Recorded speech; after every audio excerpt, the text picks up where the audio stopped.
Joseph is getting his weapons ready. Yeah, he's getting. These are modern weapons. This is one of the. This weapon is more dangerous than. I've got 3 of them pointed at me. I just got one. There is no antagonism here. Three friendly cameras pointing at you. Now this one, we don't know if this one is.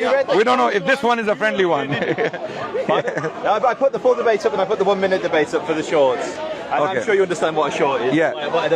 So the point I'm making is that Muslim people, generally speaking, when you go and live with them, spend time with them, you'll come to realize that these people are not what the Western media and Western politicians and Western prostitutes are telling them. Have you heard of the term prostitute? Prostitute is basically a press person who is hired to spew hatred on Muslims. So we call them prostitutes. Okay, it rings a bell. It's very similar to another word. What word is that? Prostitutes. What are they? You don't know? Okay, let me teach you some English then. Today there will be a lesson on the English language.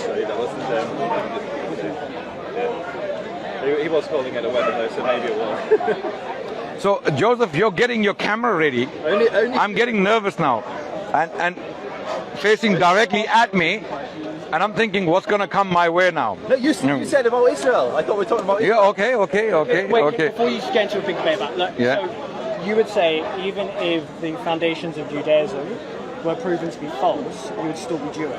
Ethnically, yes. Well, ethnically, obviously. I'm saying I don't believe they would be proven, and I think Judaism has the flexibility to evolve with the times. And I gave the example of Maimonides. I suggested on. Okay, Abu Israel. He gives a lot of evidence that rabbis have conceded the Torah has been corrupted, abrogated. Hadith have been copied. This is the opposite. Baltos, if you can't add to the Torah, you have to make it. Okay.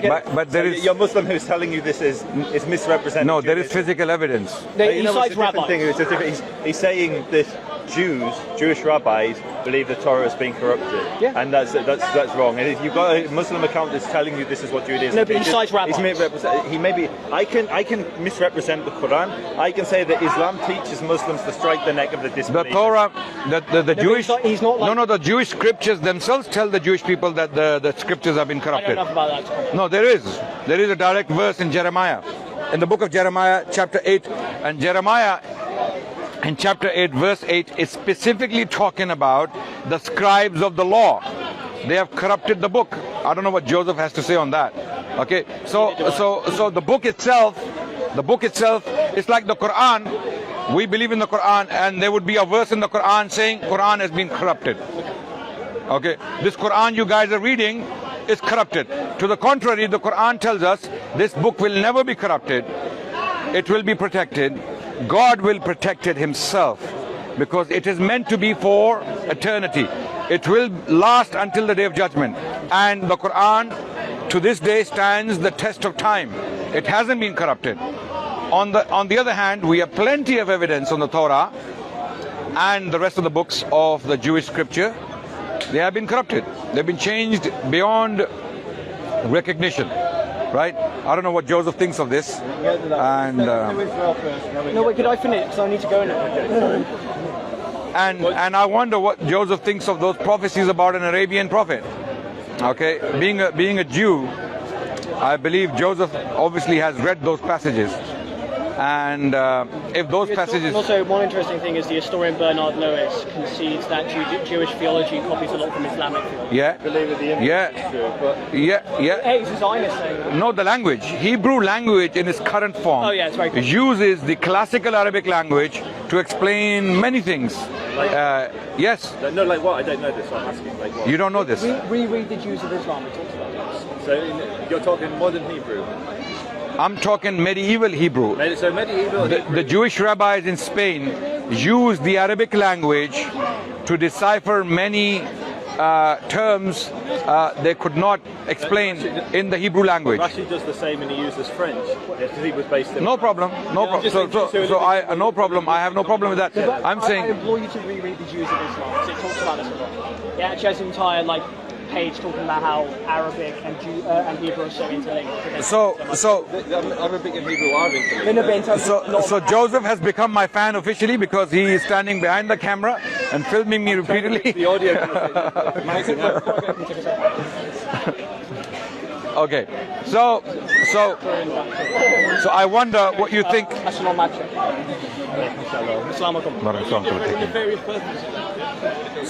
So I would like to discuss, Joseph. You need to have a cameraman. I do know, but unfortunately I don't get paid for any of this, and so if someone wants to volunteer, I don't think it does. That's dozens of dollars. I've never been paid for this. No, but come on. I need to start asking these guys to share some of the blessings. If any of the Dawah guys want to volunteer for the Zionists, we're more than happy to have you as our cameraman. They won't do that. They won't do that. It's like asking them to volunteer for ISIS. No, they wouldn't do that. I mean, some of them from the park did, but we won't go there. From the park? Yeah, there was one of your cameramen was arrested in jail for having an ISIS. No, okay, yeah. Well, and what happened? What did he say about that? Distance yourself. What? No. If an ISIS guy walks through the park, is that our fault? No, yeah. If an ISIS guy is peeing there under a tree, you're cameraman, and yet you. No. I agree. No, you're filming. Oh, wait. You're a Zionist. Wait. You're a Zionist. To me, you're as good as ISIS. I mean, wait. Sorry. I'm being blunt. And you're filming me right now. Are you my cameraman now? Are you my cameraman? No. So before think before you talk. Think before you talk, Joseph. You overwhelmingly a Zionist. I'm just going to have to do it with bad audio, but it's going to make. No, you have. I'm going to put these a bit lower down. It's just we're maxing out, unfortunately. Okay, so you are as good as an ISIS fighter to me. You are a Zionist, self-confessed, open, public Zionist. You are, right? So to me, you are as good as ISIS. You're filming me right now. Are you my cameraman now? No. There are so many people here. I mean, I don't know. Hundreds of people have been filming us in the park. So just one guy turns out to be dodgy. They start making him our cameraman. This is what these people do. So Joseph, can you come back and respond to that? Just trying to get my audio. Leave it. We will give you a copy from this. Come. Leave it. So now, tell me, do you become my cameraman? Technically, he's my cameraman at the moment. He's filming me right now. He's working so hard. He obviously loves me so much that he really wants to fix this. You know, it's catching my voice. I can see it there. Yeah, it's catching my voice. Leave it, man. So if any extremist sneezes anywhere in the world, it's not my problem, right? But you are a Zionist. Anything the Zionist state does, you can argue for it, right? Joseph, you can talk from there. I'm going to talk once I said about that. Okay. So it's very easy to throw stones at people when you live in glass houses. Don't do that. Yeah? While Joseph is busy doing that, we've had many conversations in the past, myself and Joseph. We have a very cordial kind of relationship, even though we are far apart ideologically from each other. We are two different, I would say, on the side of, two different sides of the fence. Okay, I'm on the side of Islam, the Muslim civilization, the greater Muslim civilization, and I talk about the Muslim civilization and its impact on the world. Muslims, when they came to power in the 7th century, when they brought Islam as a political force into the world, they brought with them a civilization called the Muslim civilization, and people flourished under Islam. Most importantly, the Jewish people, right? And Zionist propagandists like Joseph, they argue that the Zionist state of Israel is a good thing. Okay? And when we challenge him on the atrocities they are committing for the last 70 years, they have been committing a lot of atrocities. He somehow attempts to defend those atrocities. Firstly, the theft of the land. Okay? Then forced migration or forced exile of the Palestinians. then the brutality that still continues. Last week, how many people were killed? Last week, innocent people. And if a Muslim terrorist did that, the same media around the world would be going crazy. You know, they would be going crazy. And what does Israel say? Collateral damage. These innocent people who died, women and children, in a bombing raid, collateral damage. Collateral damage. Okay? So, if the Muslims were doing this, then people like Joseph, they would be running a marathon up and down the park. He would go there, he would come back, and then he'd go back. Now he's fixed it. Oh, good. Now we got it. Okay. So now,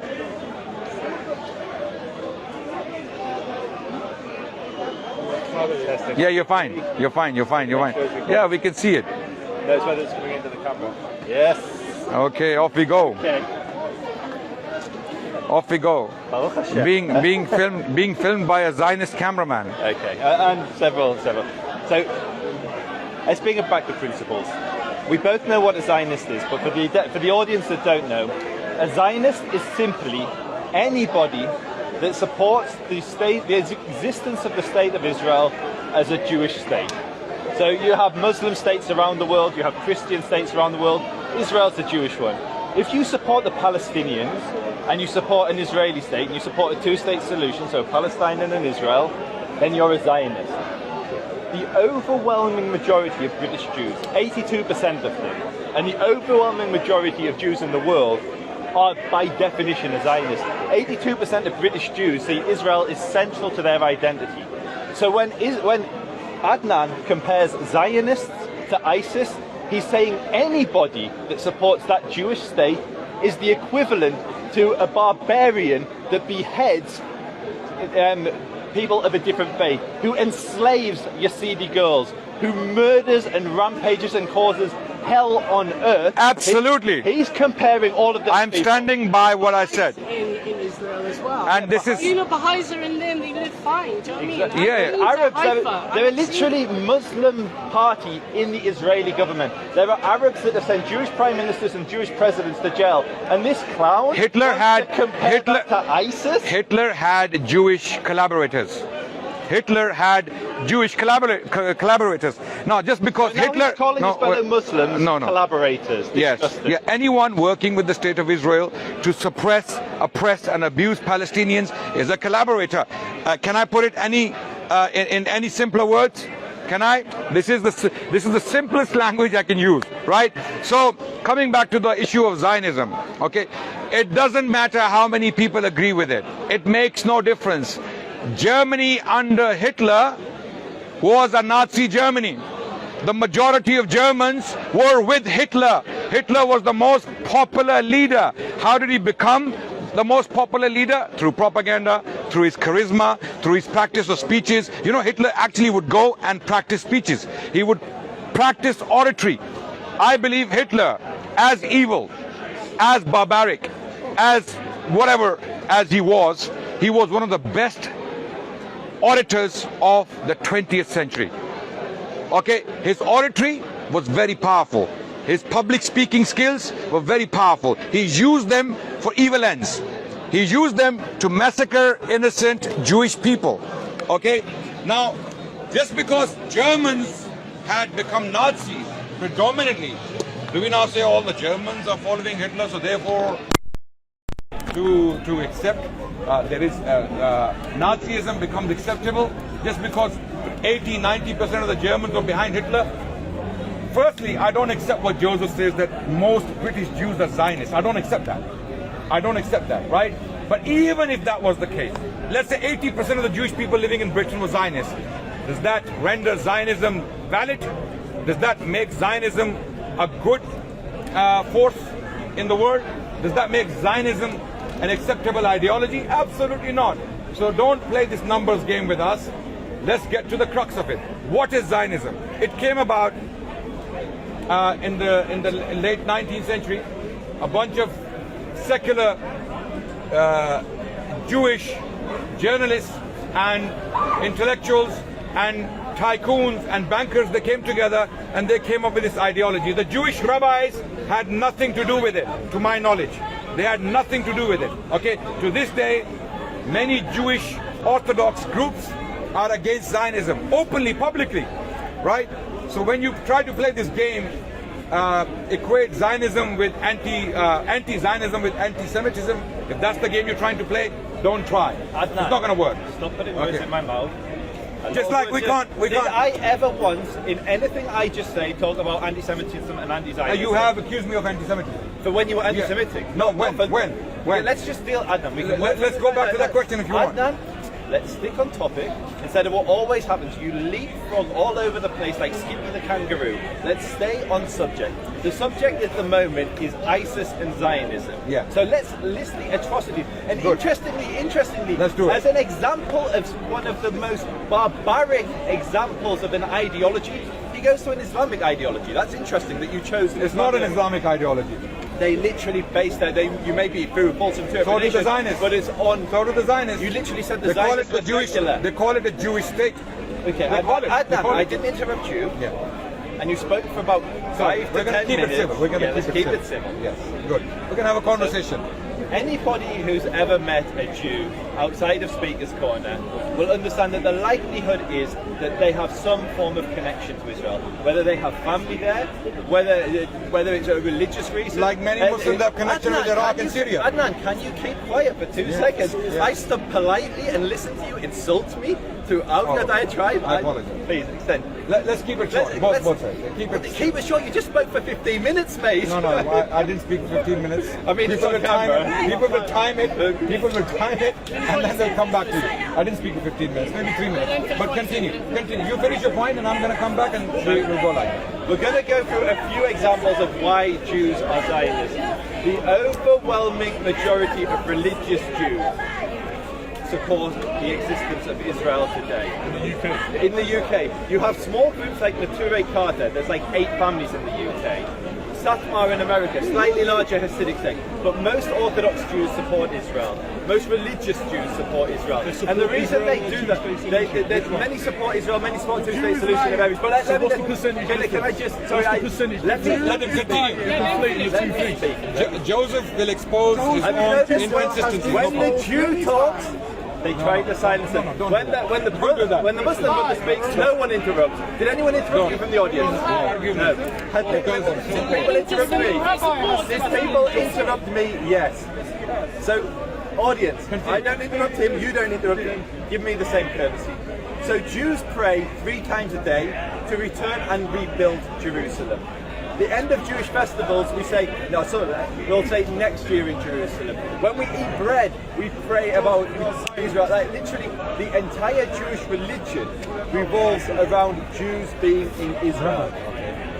So, can you put it up there? The main reason that Jews support the existence of Israel today will either be religious or secular. As Adnan mentioned, many of the founding Zionists... gosh, this is impossible. Continue, Joseph, continue. No, please don't interrupt him. Don't interrupt. Let him. I mean, listen, we don't want Joseph to stop. I want him to speak, I can respond to him. Wait, I have plenty of arguments to respond. No problem. Continue, Joseph. Joseph, talking to me. Please. So, Jews suffered in almost every nation we lived in. You're opening a new topic now. Let's stick to Zionism. I'm literally giving the reason why Jews around the world support Israel. Okay, can I respond to what you said already? Very quickly. I don't think the minute, to be honest. Just finish his point. I'm going to give up in a minute. It's very, very difficult. Go ahead. Please go ahead. Your co-religionist heckling people. Yeah, no problem. Don't heckle him, please. Don't let Joseph say that we're not going to let him speak. We will let him speak. Thank you. Inshallah. By the way, he's not Jewish. He's a Zionist. Continue, Joseph. Why? I mean, this is the part. Why are you finding him like an excuse? Continue, man. The only place that Jews have any claim to on this earth is Israel. We have no claim to Uganda. We have no claim to New York. We have no claim to London. We became a nation in Israel.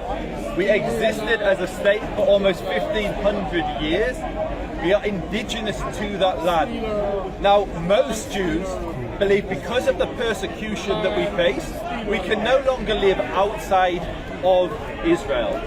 We need a place of refuge. Okay. There were many Muslims who saved us, there were many Christians who saved us throughout history, but we cannot depend on others to come to our rescue. We need to be able to defend ourselves. Okay. And for that reason, Jews need a state, and the only place on this earth we have a claim to a state is Israel. Now that should not come at the expense of any other people. Okay.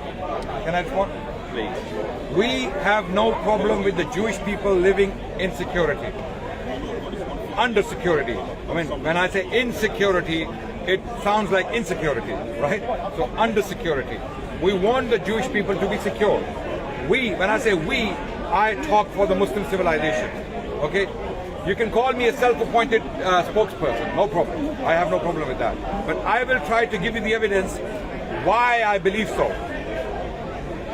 The Muslim civilization protected the Jewish people for over 1,000 years. This is why Zionists cannot make stories up and start claiming that the Jewish people were in danger.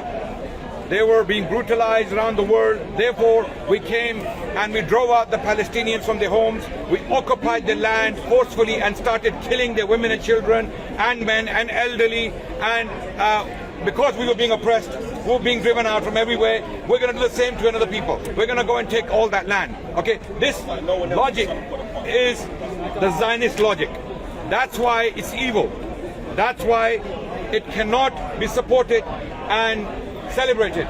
This is why I equate this ideology with ISIS. They are very similar.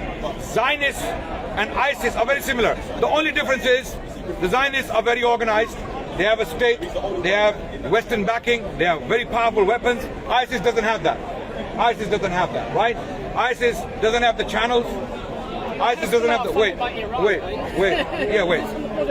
No, you're doing the same thing the guy was doing, yeah? Okay. So, let me clarify.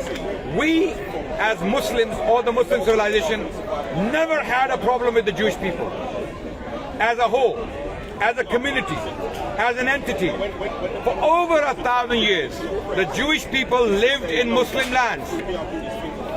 In fact, some Jewish scholars, like Jacob Lesner, they believe and claim that the majority of the Jewish people were living within the domain of Islam for over 1,000 years. Why?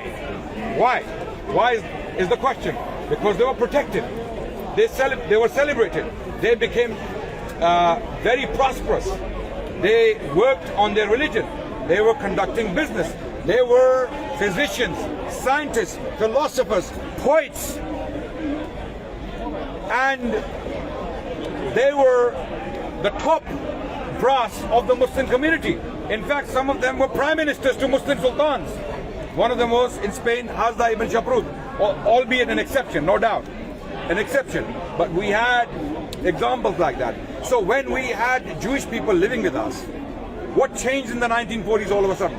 What changed? Why did all the Jewish people started to leave from Morocco to Yemen and they started to quickly rush to Israel? Why? Because of what the Zionist movement was doing in the land of Palestine. You see, ISIS, when they started to do atrocities around the world, what happened to the Muslim community around the world? Muslim community became very agitated. We had to come out and explain that these guys, they have nothing to do with us. They don't represent us. We have a civilization to talk about. We have scientists, philosophers, poets, scholars. People have forgotten them, right? So we had to come out and clarify our position because this ideology called ISIS was committing atrocities. Just like that, the Jewish people became very agitated. They had a very peaceful situation in the Muslim lands. Suddenly an extremist group, an atheistic, secular extremist group called the Zionists come to power in Palestine, and they start committing atrocities. They start killing Palestinians, and then the Muslim masses become very agitated too. So the Jewish people, fearing for their lives, for the first time in the last 1,300 years, for the first time, mass migration of the Jewish people to the land of Palestine. Now show me an example of, How do I prove my case? I will ask Joseph, show me an example of Jewish mass migration. Listen to my question carefully. Is everyone listening to me? Is everyone listening to me? Yes. My question is very specific. Show me an example of a mass migration of the Jewish people from one land to another land due to Muslim persecution. One example in the last 1,300 years. It only happened in the 1940s. And who did it? The Zionists, not the Muslims. Over to you. Okay, so that was a long time. Nobody interrupted him. Nobody held him. Hopefully the crowd will give me the same courtesy. I want one person hang up on it. So you went through a few points. I captured them just because my memory isn't what it used to be. So the first thing I'm going to address is the very first thing he brought up, which is that Adnan wants Jews to live under Islam and be protected by Islam. You literally on camera this is what you said. You want Jews to live under us in security were the words you used. You want me to respond? No, you can respond when it's your turn. But that's not true. I didn't say that. Okay. But you're making... Did I say that? Say under security. Everyone's saying I didn't say that. Okay. You said explicitly on camera, and we can go back, yeah, that Islam protected Jews and offered the Jews. That doesn't mean that I want the Jewish people to live under Islam and protected by Islam. Okay, again, I didn't interrupt you. And you said a lot of things. You said almost everything that left your mouth I disagreed with, and I bit my tongue. But don't misquote me in front of me. Have some courtesy. We can go back and people can watch what was said at the beginning. Maybe I'm slightly mixing up the words you said, but the basic essence was Islam, while the Jews were under Islam, were protected, and he wants Jews to go on being protected by Islam, was the basic essence. And from a Jewish perspective, we're like, no thanks, mate. We've had your protection before. Sometimes it was good, other times you put us to the sword. Other times you ethnically cleansed us. And I'll give some examples of mass migration, or what we would call ethnic cleansing. So either when we were forced out or we fled. I'll give examples of both. Okay. So my turn. Mass migration, you said you're going to give me examples. Adnan. Mass migration. Adnan, hold your tongue. You'll get a turn to speak. You spoke for a long time. I know you like the sound of your voice, but please let me speak. So, Islamic and Jewish history is one of good caliph protected the Jews, bad caliph persecuted the Jews. The first people to make Jews wear yellow clothing, to single them out, to persecute them, was actually the Abbasids. The Abbasids persecuted Jews. Continue, I'm not going to... The Almohad persecuted Jews. Hundreds of thousands of Jews fled Al-Andalus when the Almohad and North Africa when the Almohad seized power, and the Jews fled. In Yemen you had examples, in Iraq you had examples. Umar himself ethnically cleansed the Jews of the Hijaz. So Islamic history is one of both good and bad relations with the Jews. Now for the Jewish people, we appreciated when there was a Christian king like Kazimierz in Poland, or a Muslim ruler like the numerous Islamic rulers that protected the Jews. We are grateful for that. But what we don't want is to be dependent on the whims of whichever caliph is ruling over the caliphate at that time, because some of them persecuted us excessively. And so, for the first time in history, Jews have a safe haven. Not first time in history, for the first time in 2,000 years, we have the opportunity to protect ourselves.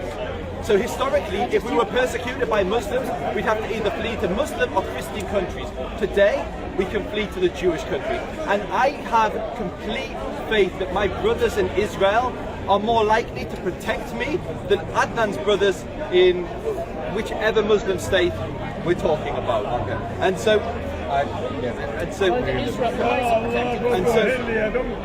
your donkey, your hammer.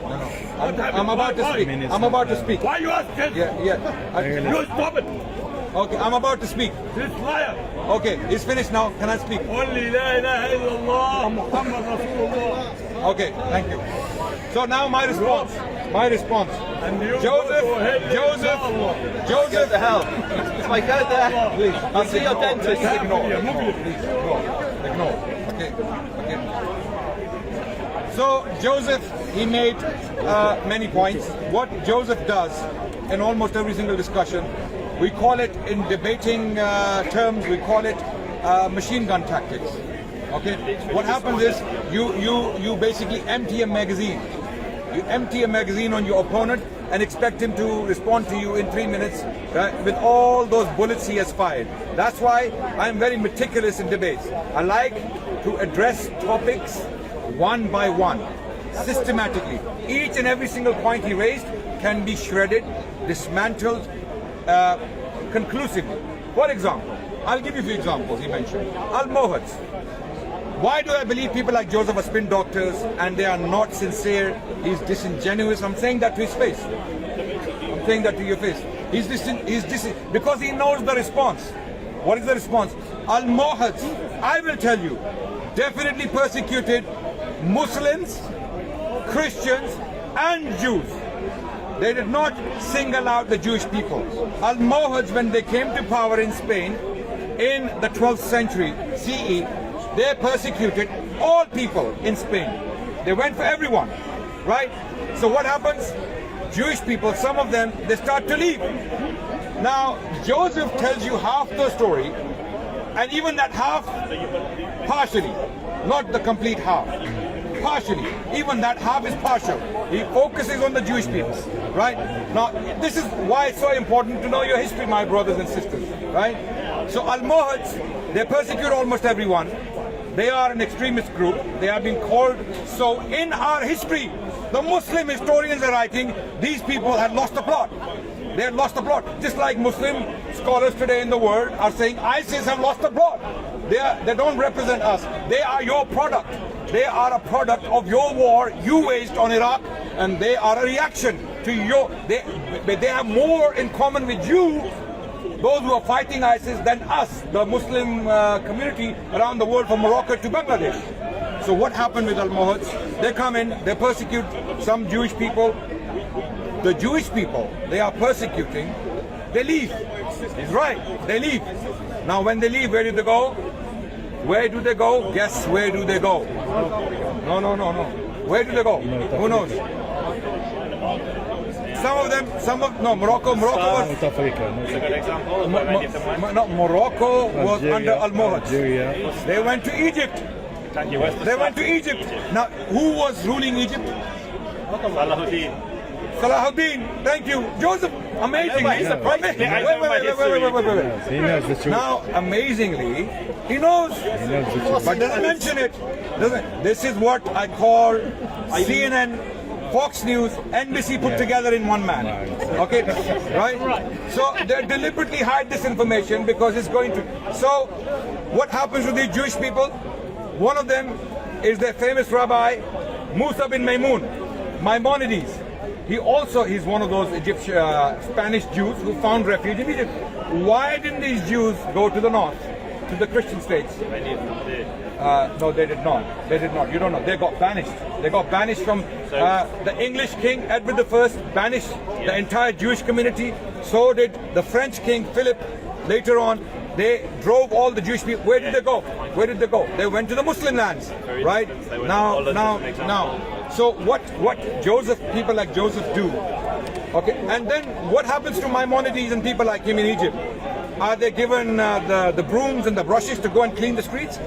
You bunch of barbarians, you've come from Spain. Actually, because they were so civilized and educated, and the elite of the Spanish Muslim society, the Jewish people, who were walking around in Islamic dress code with turbans, speaking eloquent Arabic, uttering Arabic poetry, the Jewish rabbis of Spain.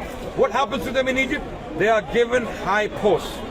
In fact, Maimonides himself, who later on lied to the Yemeni Jews about his situation, okay, who himself was a liar, outright liar. Maimonides, Musa bin Maimun, was a liar. And I will show you why he was a liar, okay?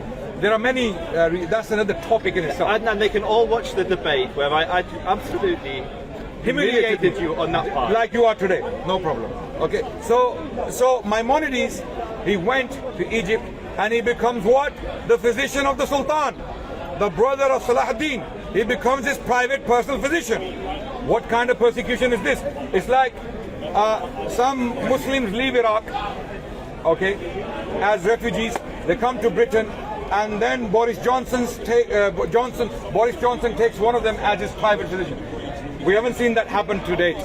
That hasn't happened to date. All of these Iraqis and Syrian refugees are being basically, how they're being treated in all these countries at the borders, what's happening to them in Italy and Greece and Poland and Hungary. Go and see these refugees, see what's happening to them. Okay? Muslims didn't do that to the Jewish people. Okay, wherever they went, right? These Zionists, they have to make up stories for a reason to substantiate the evil ideology, to argue that the Jewish people as a whole, their lives are in danger. Therefore, we need the state of Israel. Okay. We need to occupy this land and drive out the Palestinians, brutally kill them off. Okay, kill the children and women, so that we can be protected. This is a lie. The Jewish people, and then what? Last point. So I want to be fair. Last point. Because I can go on and on and on. Joseph, he's threw so many bullets at me that I'm trying to now, deal with the fatal ones. The ones that are close to my heart. Okay, the arms, the legs, no problem. Let them go. Okay, so he jumped from the Abbasids to what? What? He jumped from Abbasids to what? Do you remember? Are you all listening? To Almohads. Remember that? You remember that? He mentioned the Abbasids and he hopped few centuries forward to Almohads. My question is, why do Zionists have to do that? Why do they jump from centuries to another century? From a dynasty to another dynasty? And what do they point to? Exceptions where some Jewish people did receive maltreatment. Absolutely. I'm going to tell you where there are cases of Jewish people being maltreated due to political and other circumstances, right? Something happened. But the general pattern of the Muslim civilization towards the Jewish people, he talked about Umar, then he went to the Abbasids, and then he went to Almohads. This is what they do. If I start doing that about Israel for the last 70 years, Joseph, your hair will become white. You'll become an old man. I think when you finish talking, my hair will become white. Yeah, they're already white. Okay. The list of Israel's atrocities against Palestinians are so long that if I start naming every single person who was killed, okay, we won't finish today, right? Okay, how many people have Israel killed in the last 70 years? Do you know? Can you finish? You know? Baha'is have been killed for 200 years, slaughtered by the Muslims, slaughtered by the fanatical Shias. Let me ask you a question. Are you going to argue for him? I would like to ask you one question. If you want to open another debate on the Baha'is, come forward. Okay. I'm happy. I'm happy. We'll do Baha'i in a minute. We'll come to Baha'is. We'll come to Baha'is and anyone else in the list. Anyone else in the list? We'll come to them. No problem. You see, all of these things, this propaganda. When I challenge you, when you come and stand next to me, you will see you have no legs to stand on. So are you finished? Okay. So what's really, really rich is Adnan accused me of machine gun tactics. I literally responded to points he'd made. So he said Muslims had protected Jews. So I gave examples of how they hadn't. He said, like, literally everything you accused me of, you're guilty of. You went all over. I'm going to have to get to my phone ISIS, now. Maimonides, Igeret Tayman, Almohads, literally we went all over the shop, all over the houses.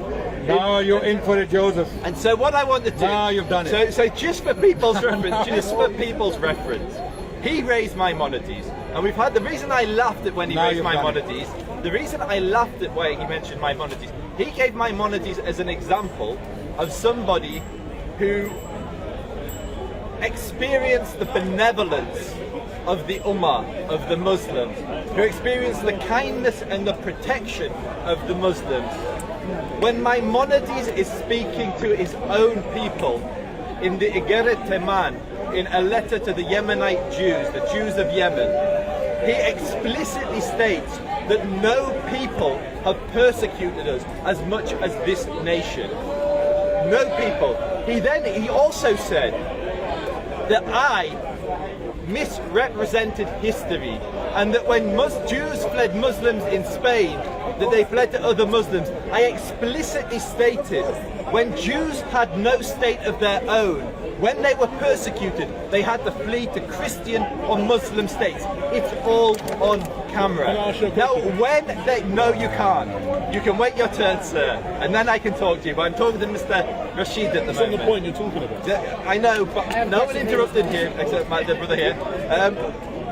Now I've lost my chain of thought. Thank you. And that's why we don't interrupt. I've completely lost my chain of thought. So I'll bring it back. The reason why it's important to focus on today and the history is that historically, when Jews were persecuted, we would flee to a land, and for a few decades, a few centuries, it might be okay. But then the persecution would increase, and the Jews were slaughtered. Another anti-Semite behind me. Are you finished? No, continue. Sorry, continue. I apologize. That's very impolite of me. Sorry. And so, historically, Jews had nowhere to flee. We had no state. So when the Almohad slaughtered us, some of them fled to Northern Europe. Some of them fled into Fustat, Egypt, into North Africa, the parts that weren't occupied by the Almohads, to Iraq. So the Jews fled all over, but there was no Jewish state. So they couldn't flee to other Jews. They either fled to Christians or the Muslims, who had laws which discriminated them. What Adnan does not talk about is the condition of those Jews that lived in there. He focuses on the Jews that achieved positions of power, the court Jews, who were very well documented.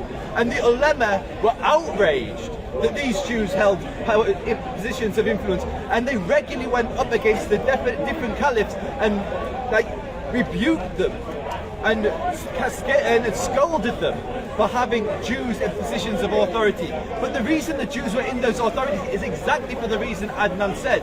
They were skilled in medicine. They were skilled in collecting taxes because they'd done it for the Christians, they'd done it for the Muslims, and they had built up over many years a skill set which benefited these caliphs. It wasn't benevolent for these Jews. Meanwhile, the majority of Jews who lived under these people were persecuted. Do you know that if your synagogue fell into disrepair, you weren't allowed to rebuild it? A Jew was not allowed to rebuild a synagogue if it fell into disrepair in almost every caliphate that stood. Adnan is giving you the absolute perfect example of existence of Jews and Muslims. The reality is the opposite. If you want to know how Jews lived under Islam, you don't listen to Adnan, you listen to the Jews who lived in those times. So if you go to the Cairo Geniza is the most perfect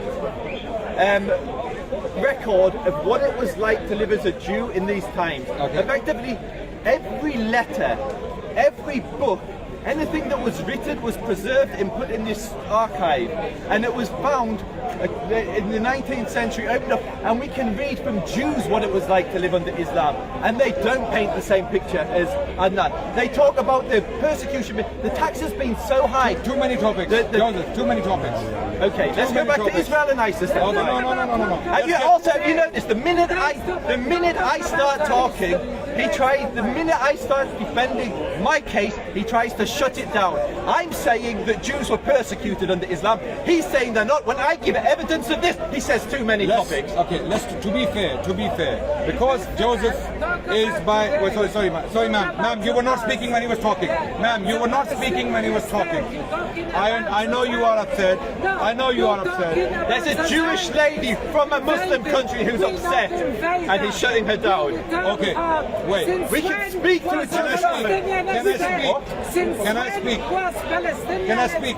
Yes, thank you. Talking about occupation. Can I speak? We didn't occupy anything. Can I respond to his point? Anything we didn't occupy. Okay. We just returned home. Since when Jerusalem was a capital to any Muslim state except the Jewish state? Can I respond to his point? What you can't say. I'm not telling hecklers to go quiet. Okay. So you be fair and tell the lady to be quiet so that I can respond to his point. She will be quiet. 2 minutes, then we'll bring you on camera because you're much better than I am. Okay. Just for the record, for everyone who's watching who doesn't know who this lady is, this lady was born in a Muslim country. Which country?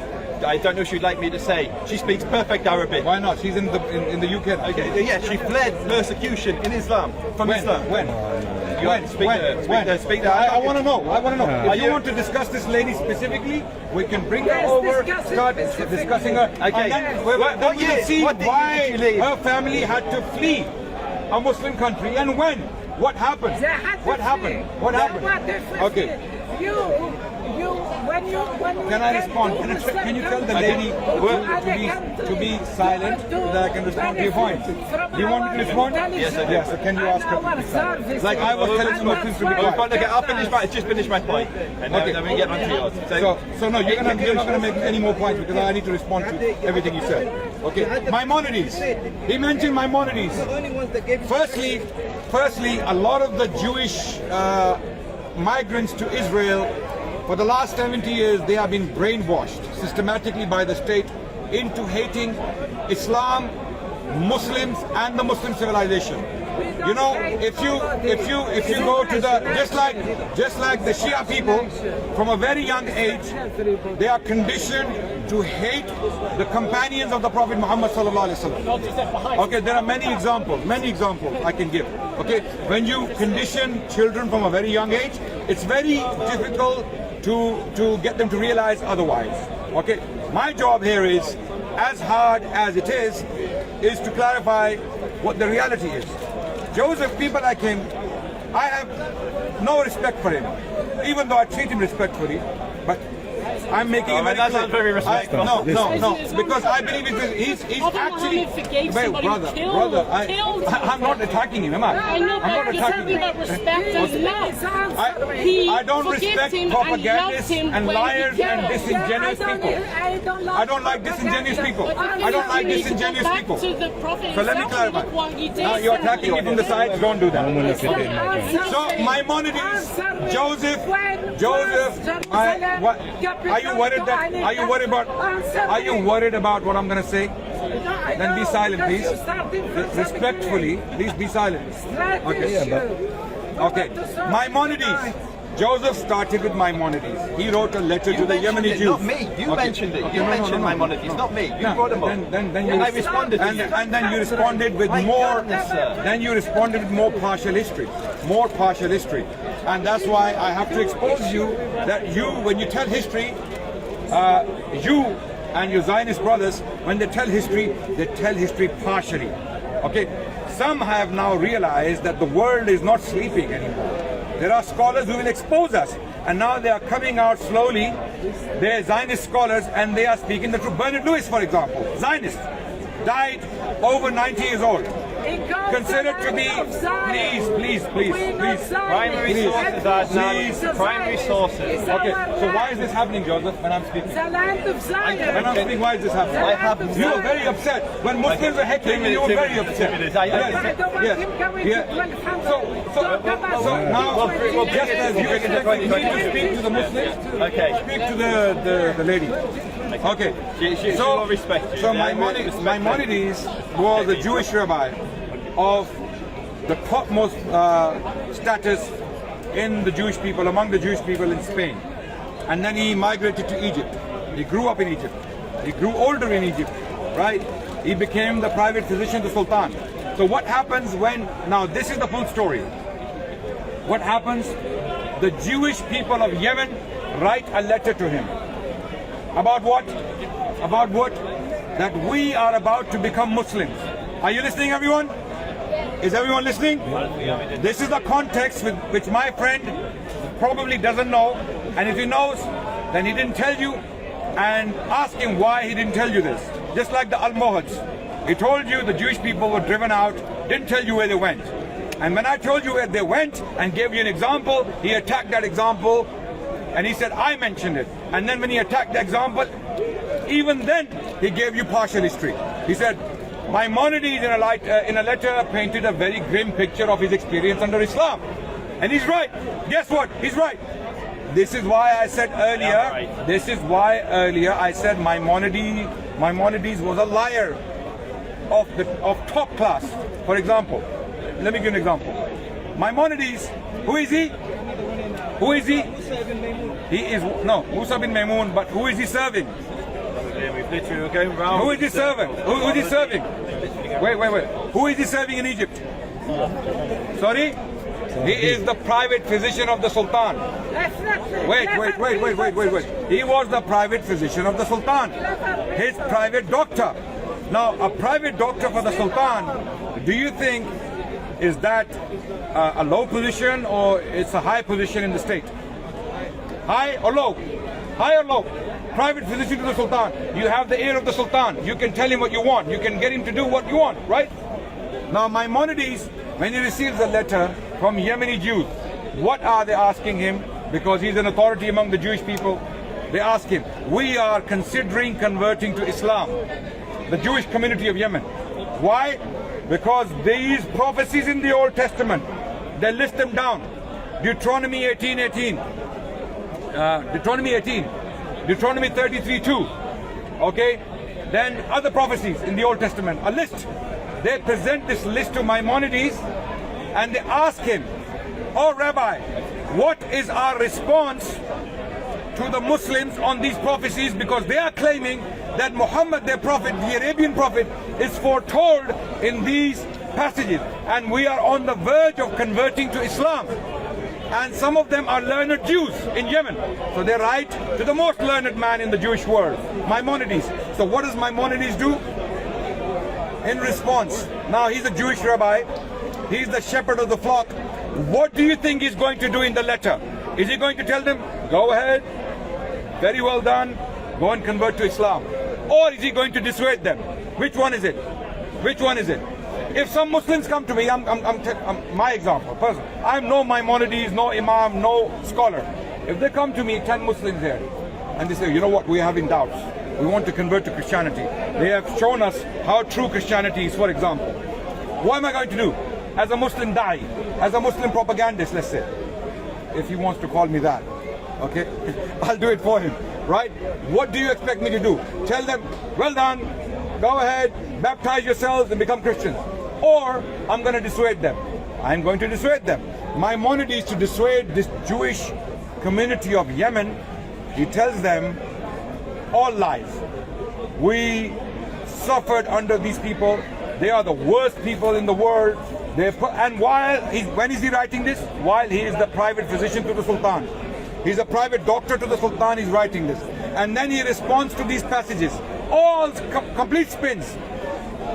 Just a quick question, and you don't need to go further. Have you read the letter in detail? All of it? All of it. Have you read his responses to the passages of the Old Testament? Yes, I've read the letter, yes. So he knows about the letter. And he knows why it was written. It was written to dissuade the Jewish community of Yemen from Islam. And for that reason, he did a good job. But he was a liar. He lied to his people. He misrepresented the situation. Now to Cairo Geniza. The Cairo Geniza record. Amazingly, Joseph, I'm sure he doesn't know who studied it. He doesn't know. He mentioned it. Schechter's the main. Who? Schechter. Rabbi Schechter is the main guy. No. Academically, yes, who published? Yes, it's Schechter. S.D. Goiten. Yes, Goiten's another. No. Goiten is the one who published them from the University of Pennsylvania, right? Okay, I have the entire set in my private library. Before you know. Okay, wait. Have you? There's literally thousands and thousands of fragments, and to this day they're still being translated. So when he tells you he's got the set, there is no set. He's lying. Okay, are you done? Yes. Which set am I talking about? I don't. You said you've got the entire set of the Cairo Geniza. No. He doesn't know what set I'm talking about, and he's calling me a liar. So this is what you call a liar, okay? When you don't know what you're doing, and then you start accusing. What set am I talking about? You tell me. You said I just mentioned. You don't know. That's what I just mentioned the name. S.D. Goiten. Do you know the name? Yes. Okay. So do you know what set I'm talking about now? So do you know what set I'm talking? Tell me. So you don't know. Say I don't know. Tell me. Okay. So don't mention things you haven't even looked. Okay, wait. I don't know what you're talking about. Exactly. That's my point. You don't know what you're talking about. Tell me the set. You don't know what you're talking about. Tell me the set. Okay. You would know what I'm talking about if you knew what I'm talking about. Tell me. Because you don't know what I'm talking about, you don't know what I'm talking about. Okay? So by that virtue, Joseph, he likes to throw things thinking Muslims, these ignorant Jahil Muslims, they don't know their history, right? S.D. Goiten is a Zionist scholar who studied the Cairo Geniza records found in Cairo, in Egypt. Okay? and he did a commentary, a partial commentary, and he published 6 volumes, if I'm not mistaken, in yellow bindings. I have them at home in my personal library. Okay, so Joseph doesn't know what he's talking about. And firstly, why would we accept the study of a Zionist scholar on a record which was found in a Muslim country and it hasn't been studied by other academics to date? Why would we, if an ISIS scholar comes to me, Abu Bakr Baghdadi, let's say, he sanctions a study, he patronizes a study, go and study a record, and these ISIS people publish this record with flashy volumes, flashy titles. Am I to believe that? No, no. To us, anything these Zionist interpretation. No, Adnan, you've spoken for a long time. Okay. Now. So the point is, ladies and gentlemen, he mentions exceptions from the Muslim man. I am going to now. He said, do you remember what he said? That speak to the Jewish people who lived under Islam. Yes? Yes? Did he say that? Yeah? To know the persecution. Yes? I'm going to now quote some Jewish people who lived under Islam. Rabbis. And then can I Okay, respond? wait. And respond after you. You have a Jewish, they are living in Morocco, my friend. There is no problem at all. Wait. And he knows that. I have some crazy They are stuff. living like... Come on, man. While he's looking this up, No, I'm not looking this up. I'm reading it right now. I'm reading it right now. so Wait. My time. My time. I mean, you have spoken My for time. a long My time. time. Adnan, like literally, I had a full head of hair before. In 1420, Rabbi Yitzhak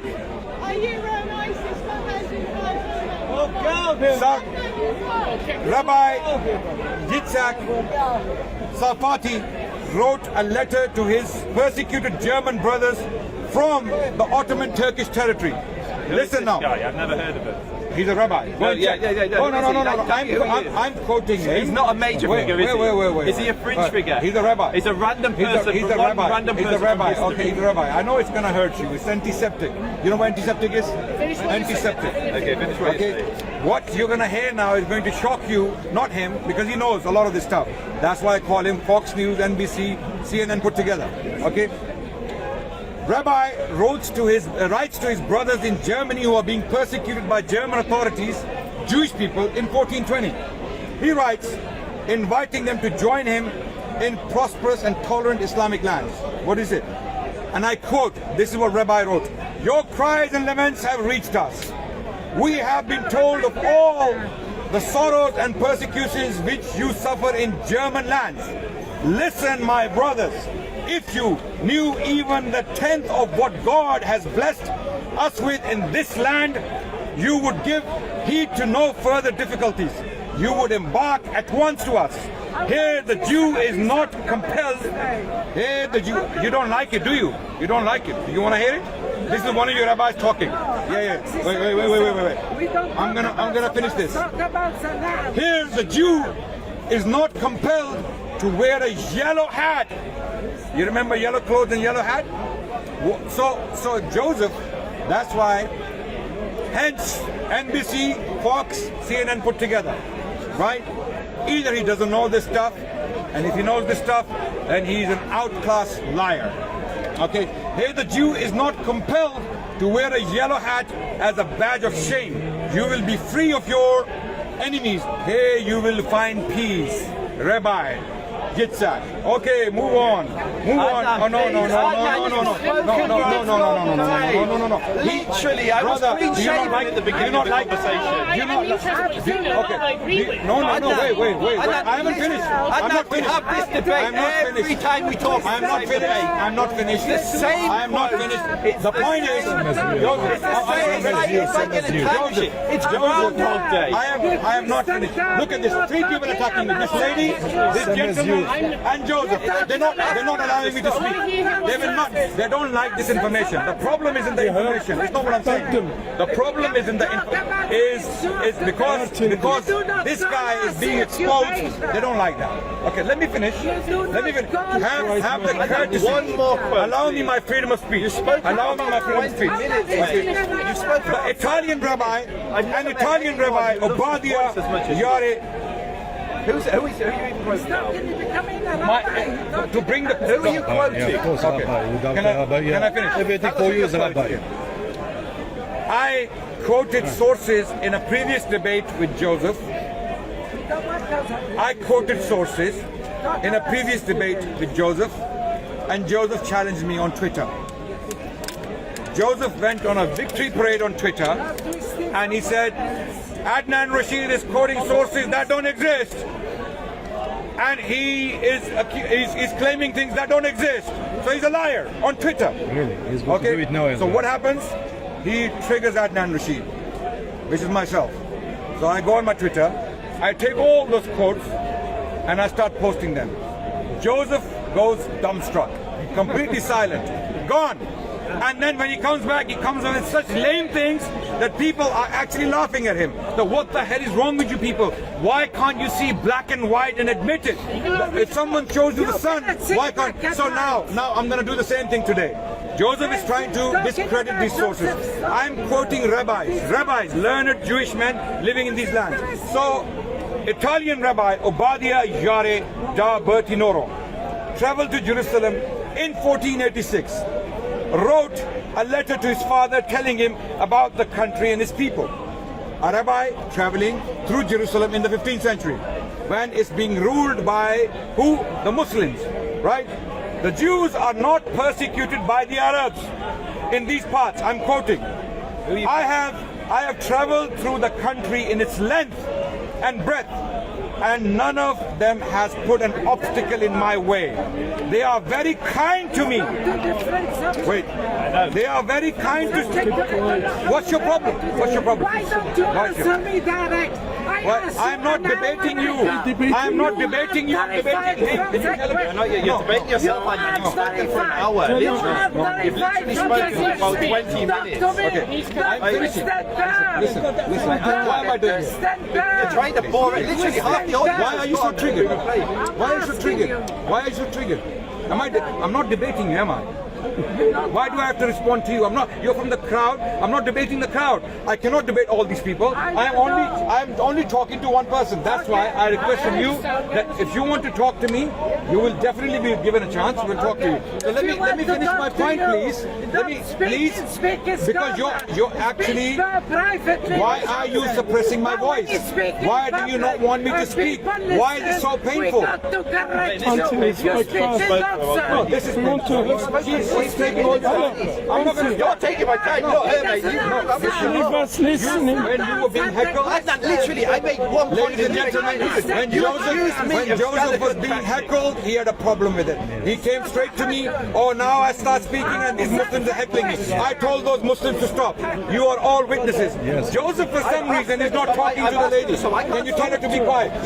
Please jeopardize the debate. Please be quiet. Let me just finish. Let him finish, and then we'll bring it back to Israel today, which is what she's asking for. Yeah. So I'm going to respond to you, just for the benefit of the camera. He's bringing his sources, I'm going to bring my sources, and then we're going to go back to what the debate's supposed to be about, which is Israel. Okay. Every time he goes to the same talking point. Okay. We've literally had this debate 5 times. What am I doing this? Why am I doing this? You've got the same talking points, you've got nothing else to say. Can you tell the lady to be quiet? She has been quiet. She's not talking. I will not speak until she goes quiet.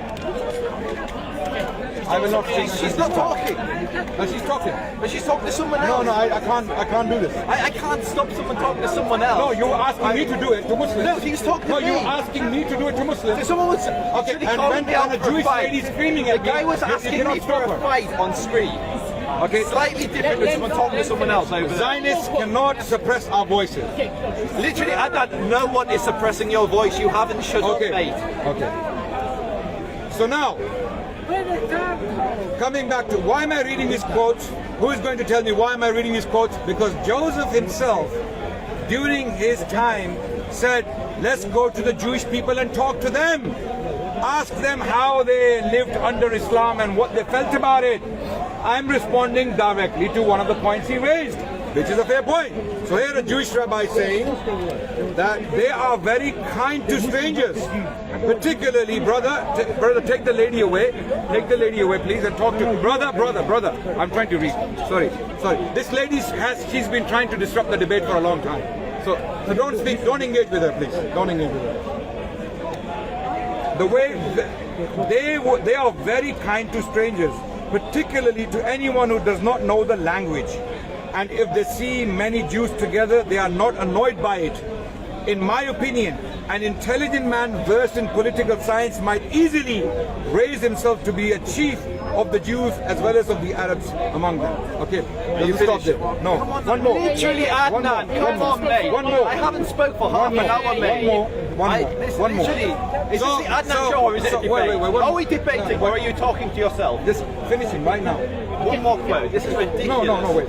So now what Joseph might do, he might come back, okay, and he might say that these are exceptional testimonies, and these Jewish rabbis, they had their personal experiences. They don't represent the overwhelming majority of the Jewish people and their views. Okay? For that, what do? We go to secondary sources, modern scholarship, recent scholars who have studied all of these primary sources, primary testimonies of the Jewish people, and these Jewish scholars will tell you what happened to the Jewish people in these times, and they will give you the general picture, not Zionists. Not Zionists. The secondary sources. It's my turn to speak. Okay, wait. If you're going to stop me, I am going to stop you. It's my turn to speak. If you are, okay, wait. Like, literally, you've been on 20 minutes, mate. Because I'm being interrupted. I could have finished. I'm being interrupted. Adnan, I'm going to walk away unless you shut up, mate. This is ridiculous. Okay, if you want to walk away, no problem. This is ridiculous. I'm going to have to finish. 3 seconds. Don't throw stones at me and expect me to take it. No, I'm going to throw back rocks. I spoke 3 to 5 minutes of You're speaking for like 20 minutes. It's very painful. It's painful for everyone else. Very painful. You haven't shut up. Okay. You have not shut up. If you let me finish, I would have finished. Finish, please, finish. That's all we want you to do, mate. Finish your course. Finish your course of squeezing me. Finish your course of squeezing me. Okay? So Zion Zohar, a Jewish scholar from the US, a recent scholar. I read some primary sources to you, rabbis and their testimonies. Why did I read them? So that you can actually hear it from the horse's mouth, as they say, yeah? Eyewitnesses who saw and they described. But then people like this, Zionist propagandists, they come back and say, oh, these are exceptional testimonies, they don't matter. The overwhelming experience of the Jewish people, the norm, the norm wasn't this. These are exceptions. So for the norm, we have a rule in academia. We go to secondary sources. We go to modern scholars who have studied these ideas, these quotes, and then they give their conclusions. They tell you what was the norm. This was the norm. Zion Zohar, a Jewish historian. He's not a Muslim historian, a Jewish historian. He writes in his book titled A History of Sephardic and Mitzrahi Jewry. On page number 8 and 9 he states, thus, when Muslims crossed the Straits of Gibraltar from North Africa in 711 CE and invaded the Iberian Peninsula, which is Spain, Jews welcomed them as liberators from Christian persecution. Born during this era of Islamic rule, the famous golden age of Spanish Jewry, circa 900 to 1200, 300 years. A Jewish historian is saying these 300 years this was the golden age of the Jewish people. He's produced such luminaries as statesmen and diplomats, Hasda ibn Chaprut, vizier and army commander Samuel Hanagid, poet philosophers like Solomon ibn Gabriel and Judah Halavi, and at the apex of all of them was Moses bin Maimun, also known among the Spaniards as Maimonides. Okay, I will stop here because now Joseph, before he has a heart attack, listening to all this, I will stop and I will let him respond, and when he finishes I will come back with more medicine This time, this will be surgery. Okay, what I just gave you was the anesthesia, right? Definitely put everyone to sleep. But when I come back, will be the surgery itself. Okay. So Adnan was very gracious in admitting that he put everyone to sleep with his 2-hour diatribe. Every Zionist to sleep, yeah. So what I'm going to do, for everyone's sake, I'm going to race through a few quotes from the Cairo Geniza. I'm going to race through a few Islamic quotes. I'm going to race through a few examples of what it was actually like to live as a Jew under Islam back then. Can we time it now? Adnan, stop talking, mate! How long? Mate, stop talking. Yes, well, you had about 3 minutes. Let's do 3 minutes. 3 minutes. No, we're not doing give him 3 5 minutes. 5 minutes, no problem. Adnan, you Give him 5 minutes, then 3 minutes. No, we're doing 20 minutes of me because you just spoke for half an hour, and then we can go 3 minutes. No, wait. Adnan, stop. Wait. Shut up. Wait. No, I'm not shutting up. You can use. No, You can use. 5 minutes. No, 5 not minutes 5 for him, minutes. I'm gonna and then speak. 3 minutes. No, 3 minutes. I'm Because like this, we're gonna Have continue you for hours upon hours. Look at the count. Everyone in the comments. Everyone in the comments. 5 minutes. Everyone in the comments. I want you. Everyone in the comments. Everyone in the comments. I want you to watch back. If you're watching this, start timing how long he spoke for and how long I spoke for, and then listen to the audacity of this clown say that I'm going to speak for 5 minutes after you've just spoke for 20 minutes and bored everyone to sleep. The entire crowd has changed because you Let spoke people for so long. decide who's a clown here. Let people decide. Please. So now what we're going to do, we're going to You calling me a clown doesn't make me a clown, does it? I'm the one coming up with sources. I'm the one coming up with sources. Shut up, mate. 5 minutes. Adnan, shut up. Stop 5 talking. minutes. 5 minutes. Stop talking. We're gonna moderate this debate. Adnan, 5 minutes. Adnan, 5 minutes. No, stop talking. I'll stop talking when I want to stop. 5 minutes? No, I'll stop talking when I want to stop. Okay. Just like you. Okay. Wait. Just like Because you did. this is a crybaby, so he's gonna go later on and cry about it. So I'm gonna let him go on. I'm gonna let him go on, and then next time we're gonna do 3 minutes. Fine? Is that fine? Okay, go on, crybaby. Notice how he can't. And notice how this lady will not talk now when he talks. Notice how she will go quiet. Notice how she will go quiet. Notice how she will go quiet. I feel sorry for Adnan's wives. I really do. I really do. Yeah, well, I'm sure you have a whole harem. Adnan, I feel sorry. You think I have him? I'm sure you do. I feel sorry for each and every one of them because, my goodness, they need to have good ears to listen because you do not stop talking. You're 20 minutes starting now. Even when you're You're 20 minutes. If you have 20 minutes to talk, no problem. He can't even let me speak. I can't even make a joke about his wife. Okay, wait. Okay, you're starting now. Are you going to talk now? Yes. I'm talking. The lady. I'm talking. By the way, I'm asking this lady behind the cameras who's been making noise. Who's been making noise when I was speaking? Right now, watch. She will not speak now. For 20 minutes, she will not speak. No, that's my time, and he's done more time speaking than me. Go on. Let's see. Okay. Let's see. Okay. Let's see what he says. Let's see what he says. Continue speaking, please. Let's see what he says. Everything is Can the you same. continue speaking in his time? Can you make that noise you were making at my time? Some examples of what it was actually like to live as an ordinary Jew, not from some cherry-picked examples of history that back up his argument, which actually misrepresent what the text says. It's amazing when you go to the text. He will say things like, "It was that they said no." What was the word you used precisely? Something like the Jews that said it was beautiful to live under. I can't even remember the words. How the protection that they offered. And when I went to the sources, it wasn't talking about Muslims. It was talking about Gentiles, non-Jews in general. But anyway. I'm going to get to the actual... Not my time, so I will respond. Okay. I will respond. So here's some examples of the quotes from the Geniza. This is from the Cairo Geniza. This is... so let's go. A man from Alexandria was forced to flee from the city because he was unable to pay the jizya for his young boy. He implored Abraham ibn Moshe Maimon, one of the descendants of Maimonides, the son of Maimonides, sorry, for help.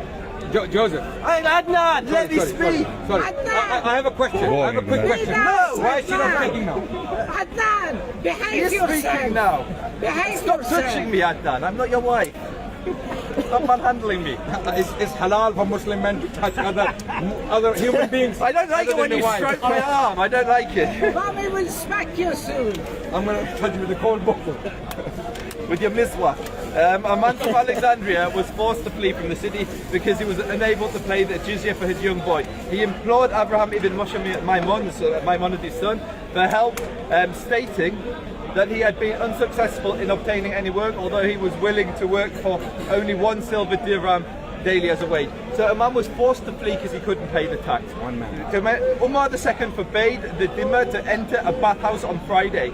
Oh, actually, that's I'll come back to those.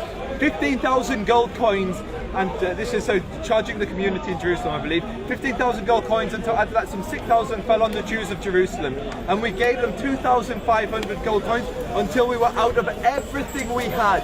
Empty, naked, sad and poor, nothing remained to a man in his house, even the dress for himself. Houseware, some of us mortgaged their houses with interest in order to pay, and some of them sold them completely. Many of this is suffering. Another one from the Geniza. The condition in Jerusalem is torturous and breaks everybody, and the burden is too heavy to bear. The tax of captivity and the compulsion of the ledgers, which is worse than anything. Literally, Adnan will tell you that it was great living as a Jew. When you read what the communities in Jerusalem, when you read what the communities in Fustat, when you read what the communities in all of these places were saying, when it's recorded in their Geniza, in the Geniza he claims to have. Is the time there? Adnan! No, not that time. The chronology of So these yes, quotes. that was 1029, so this is what they're the 11th century. All from the 11th century. No, so some of the... Those, So can you give me the chronology as well? So yeah, those That's very relevant to our debate. Yes. Chronology. When are these quotes? Actually, Cairo Geniza has documents from 1,000 years. So Maimonides was the 13th century. So his son, that was the 1200s. The last two I read were the 11th century. So we've just got 2 centuries of the time that Adnan is saying is the golden era for Jews, or just immediately after that. He said this is Salahuddin. This is the time of Salahuddin and his descendants. This is in Fustat. This is in Alexandria. This is in Egypt. So to go on. So what Adnan doesn't mention is what it was actually like to live as a Jew. So now I'm going to go to Muslim sources. So when it comes to synagogues, we will neither erect... Which Muslim source? So this is the Pact of Omar, and then all the scholars afterwards on the Pact of Omar.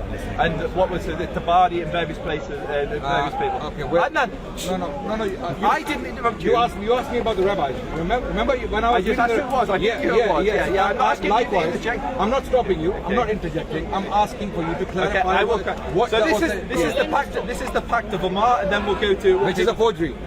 Okay, so it's a forgery. Okay, we'll get there. So read it, no problem. I just want to clarify for everyone, it's a forgery. It was a forgery which almost every caliphate enforced.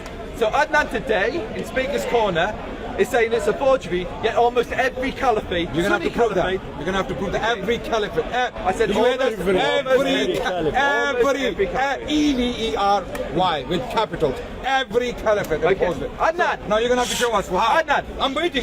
Your time. Yes. I'm waiting. Every now. Adnan! I want to say every. Adnan, stop talking! It's not your turn. So it's not every, right? Clearly it's not every. I don't know. Have you noticed how terrified he is of letting it I am so terrified that I wanna hear Adnan, every talking. I'm waiting 20 minutes more. We will neither every caliphate. Adnan, you had your turn. I'm not your wife. You don't rule over me. It's my turn to speak. I don't rule over my wife. She's not my slave. You know all about slavery, Islam. Adnan. You know all about slavery. You want to talk about what happens? We will neither erect. We will neither erect. You want to talk about rights? We will neither erect in areas. Okay, this is Umar II, not Umar I. So basically, the Pact of Omar says that Jews and Christians can't rebuild their buildings if they fall into disrepair. Adnan thinks it's a forgery. That's fine. Adnan's entitled to his opinion. I will quote scholarship. Abu Yusuf. Who is Abu Yusuf? Okay, we'll get there.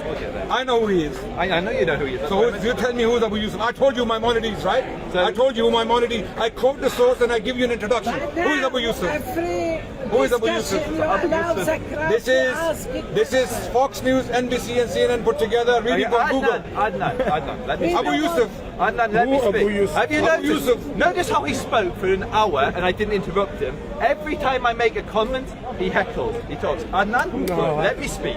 So, under Islam, under most of the caliphates, Jews were not allowed to rebuild their synagogues. I'm now going to bring examples from history of that. Yeah. So, this is Umar II. This is 8th century. Do not destroy any Jewish or Christian house of worship. Did you hear that? Yeah. Adnan, stop talking, mate. I did not interrupt you. We got to talk. Not even sanctuaries of fire worship. Why are you so quiet? If they were- You look so beautiful when you're quiet. You look so beautiful when you're Adnan, quiet. I wish you farewell, mate. I'm not going to do it. Sorry, continue. No, Joseph, let Adnan answer me, please. Let him answer me. I've triggered already. Yeah, give me I've 20 triggered already. minutes from your time. Okay. He did not answer. I want to ask when No, I wanted to was continue. Jerusalem. You answer me. I will Adnan. answer, I will answer. When was Jerusalem the capital to any Arab country except to the Jewish people? When was Jerusalem? The capital Yeah. of any Arab country except to the Jewish people. I will answer the question later on. Answer. No, not later on. because this is No, you time. want to digest Because, it? do you want me to answer? Yes, answer. Just because then I think she'll stop. She'll let us speak. So just Okay. Jerusalem, quickly. Jerusalem has A been, date. okay. When you say a capital, Yes, you capital. mean a capital of a Muslim dynasty. Yeah, he was, Okay. he was the Khalifa, he was we- Rashid, we- the Umayyads, everybody. We've had many Palestinian dynasties. What's that to do with the Palestinian? Never was a state called No, Palestinian. you're not letting me answer the question. No, I want to answer you when you mislead people. You say Palestinian. Can I answer the question? Okay, answer me. Okay, can I Were answer? they Palestinian state? Who was the last president? Answer. Who was the last president of what? The Palestinian state you're talking about. When was Palestinian sovereignty? Never. Okay. So can I answer? Tfaddal. I will ask you to read a book written by a Jewish I scholar. don't want to read. I cannot read. I want you to answer me. Okay. I will give you two. I'm answering. Can you let me finish? Tfaddal. Can you? Tfaddal. So let me. Yeah. You're saying tfaddal, but you're not letting me. You know. No, I keep quiet. Okay. I will invite you to read two books. Okay? Two books. The answer is there. History of Jerusalem by Karen Armstrong.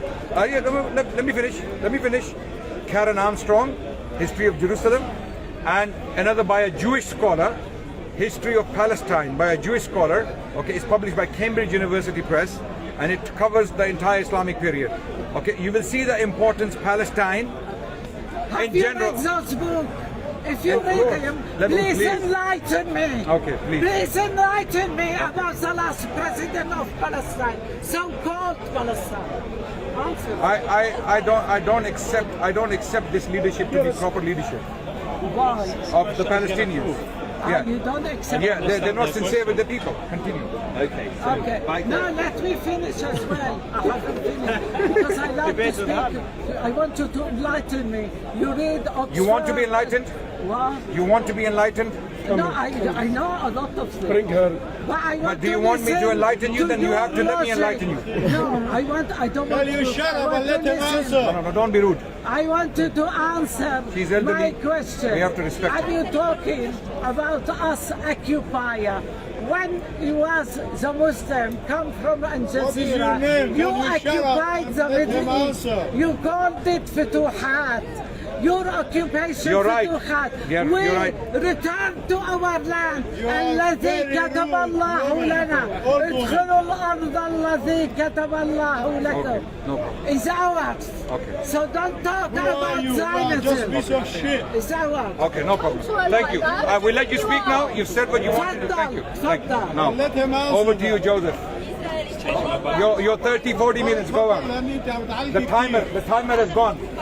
Our timer has run away. Where's the moderator? died The of moderator old has age. given up. Don't talk about the Bible, please. Okay, Joseph, It's recording. The sound is working. I can see it. Leave it alone and come in. Finish to go. Because you're running out of evidence. I can see it. I can see it. You only got 1 or 2 lines left now. I've got loads. No problem. Google lines. Adnan. I'm going to speak now. Adnan tries to present a history of Jews under Islam, where Jews occupied high positions, they were protected people, and they did not suffer persecution. That is a lie. And he knows it's a lie because he's read the sources I'm about to bring. I know you've read Tabari. I know you've read Tabari many times because you've quoted it to me. So, I'm waiting. So, this is Tabari. So he mentioned a rabbi who nobody's heard of, saying that Jews didn't have to wear distinctive clothing under the Ottomans in that year. This is now Tabari. Okay. And this is in the year 853. Please do quote, but I was talking about the 15th century. When did Tabari live? So you don't know. I don't know. So how is Adnan, can I make a point? I want you to read, Joseph, I want you to read. But how is Tabari relevant to my quote? My quote is from the 15th century. Yeah, later, after Tabari, yeah?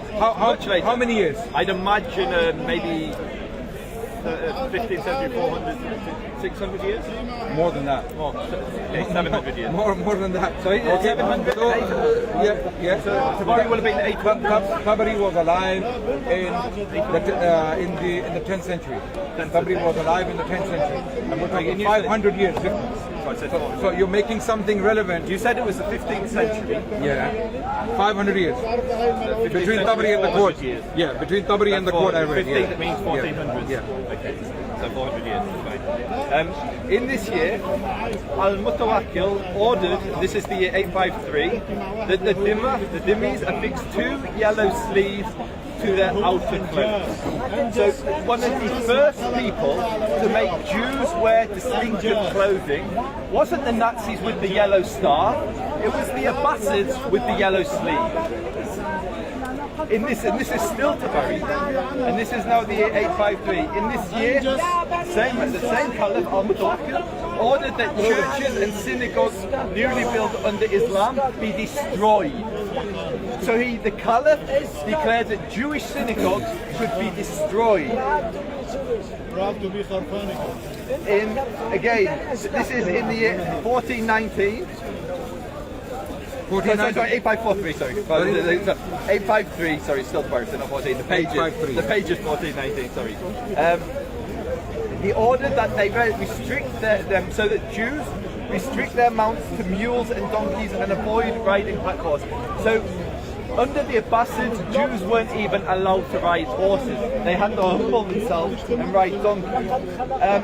This is a really interesting thing. Adnan talks about how Jews had these grand positions in Muslim society. What he misses out is why. First, they were the only ones that could do that, and the huge opposition that came from the scholars, from the ulama, to that. So I'm now going to read it from, again. This is now from a modern historian, Moshe Gil, Harun al-Rashid, Al-Mamun and Muqtadir ruled that Jews, Christians should not be employed in public office except for physicians and money changers. So I'm going to continue.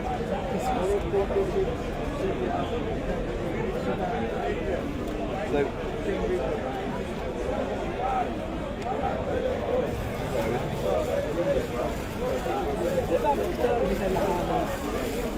okay, no problem. Have your time. Have your time because my surgery is coming.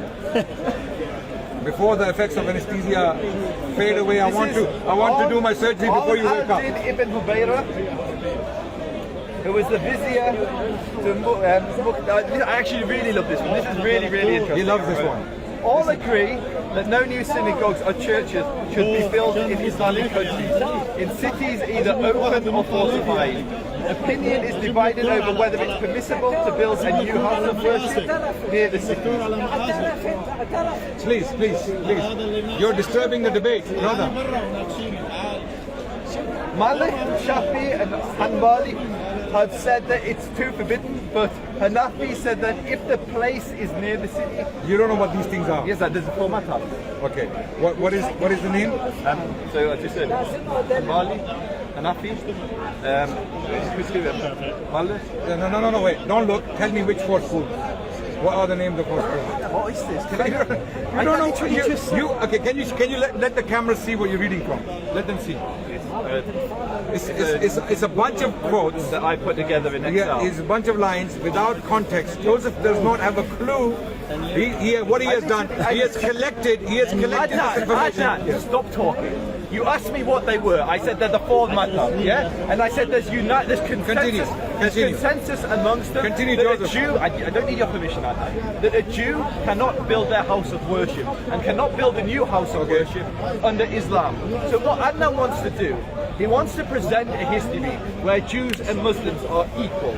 When you read what it was actually like, so he said in the 15th century what it was like to live as a Jew under the Muslims in Israel. What he misses out in 1517, just a few years later, the entire community of Hebron was massacred. The Jewish community of Jaffa was massacred.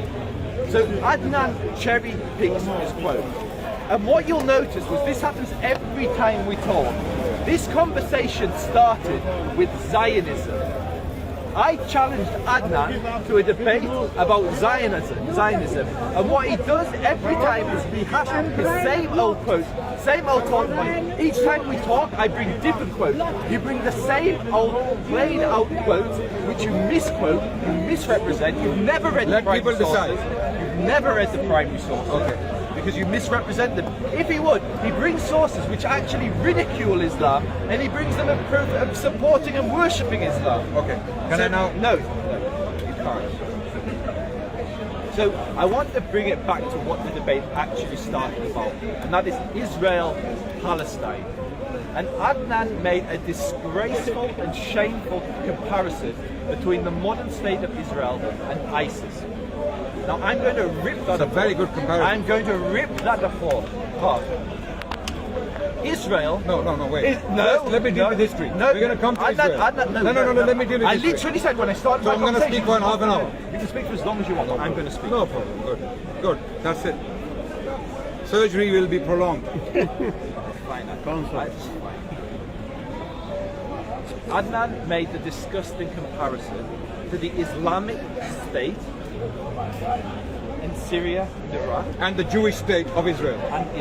Yeah. Israel. Just as Islamic as that state is as Jewish as. Adnan, stop.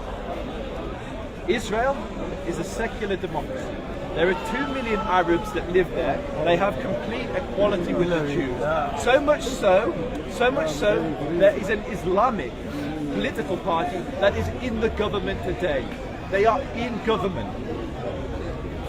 There are Arab judges who sent Jewish prime ministers and presidents to jail. The best performing religious group in Israel in education aren't religious Jews, it's Arab Christians.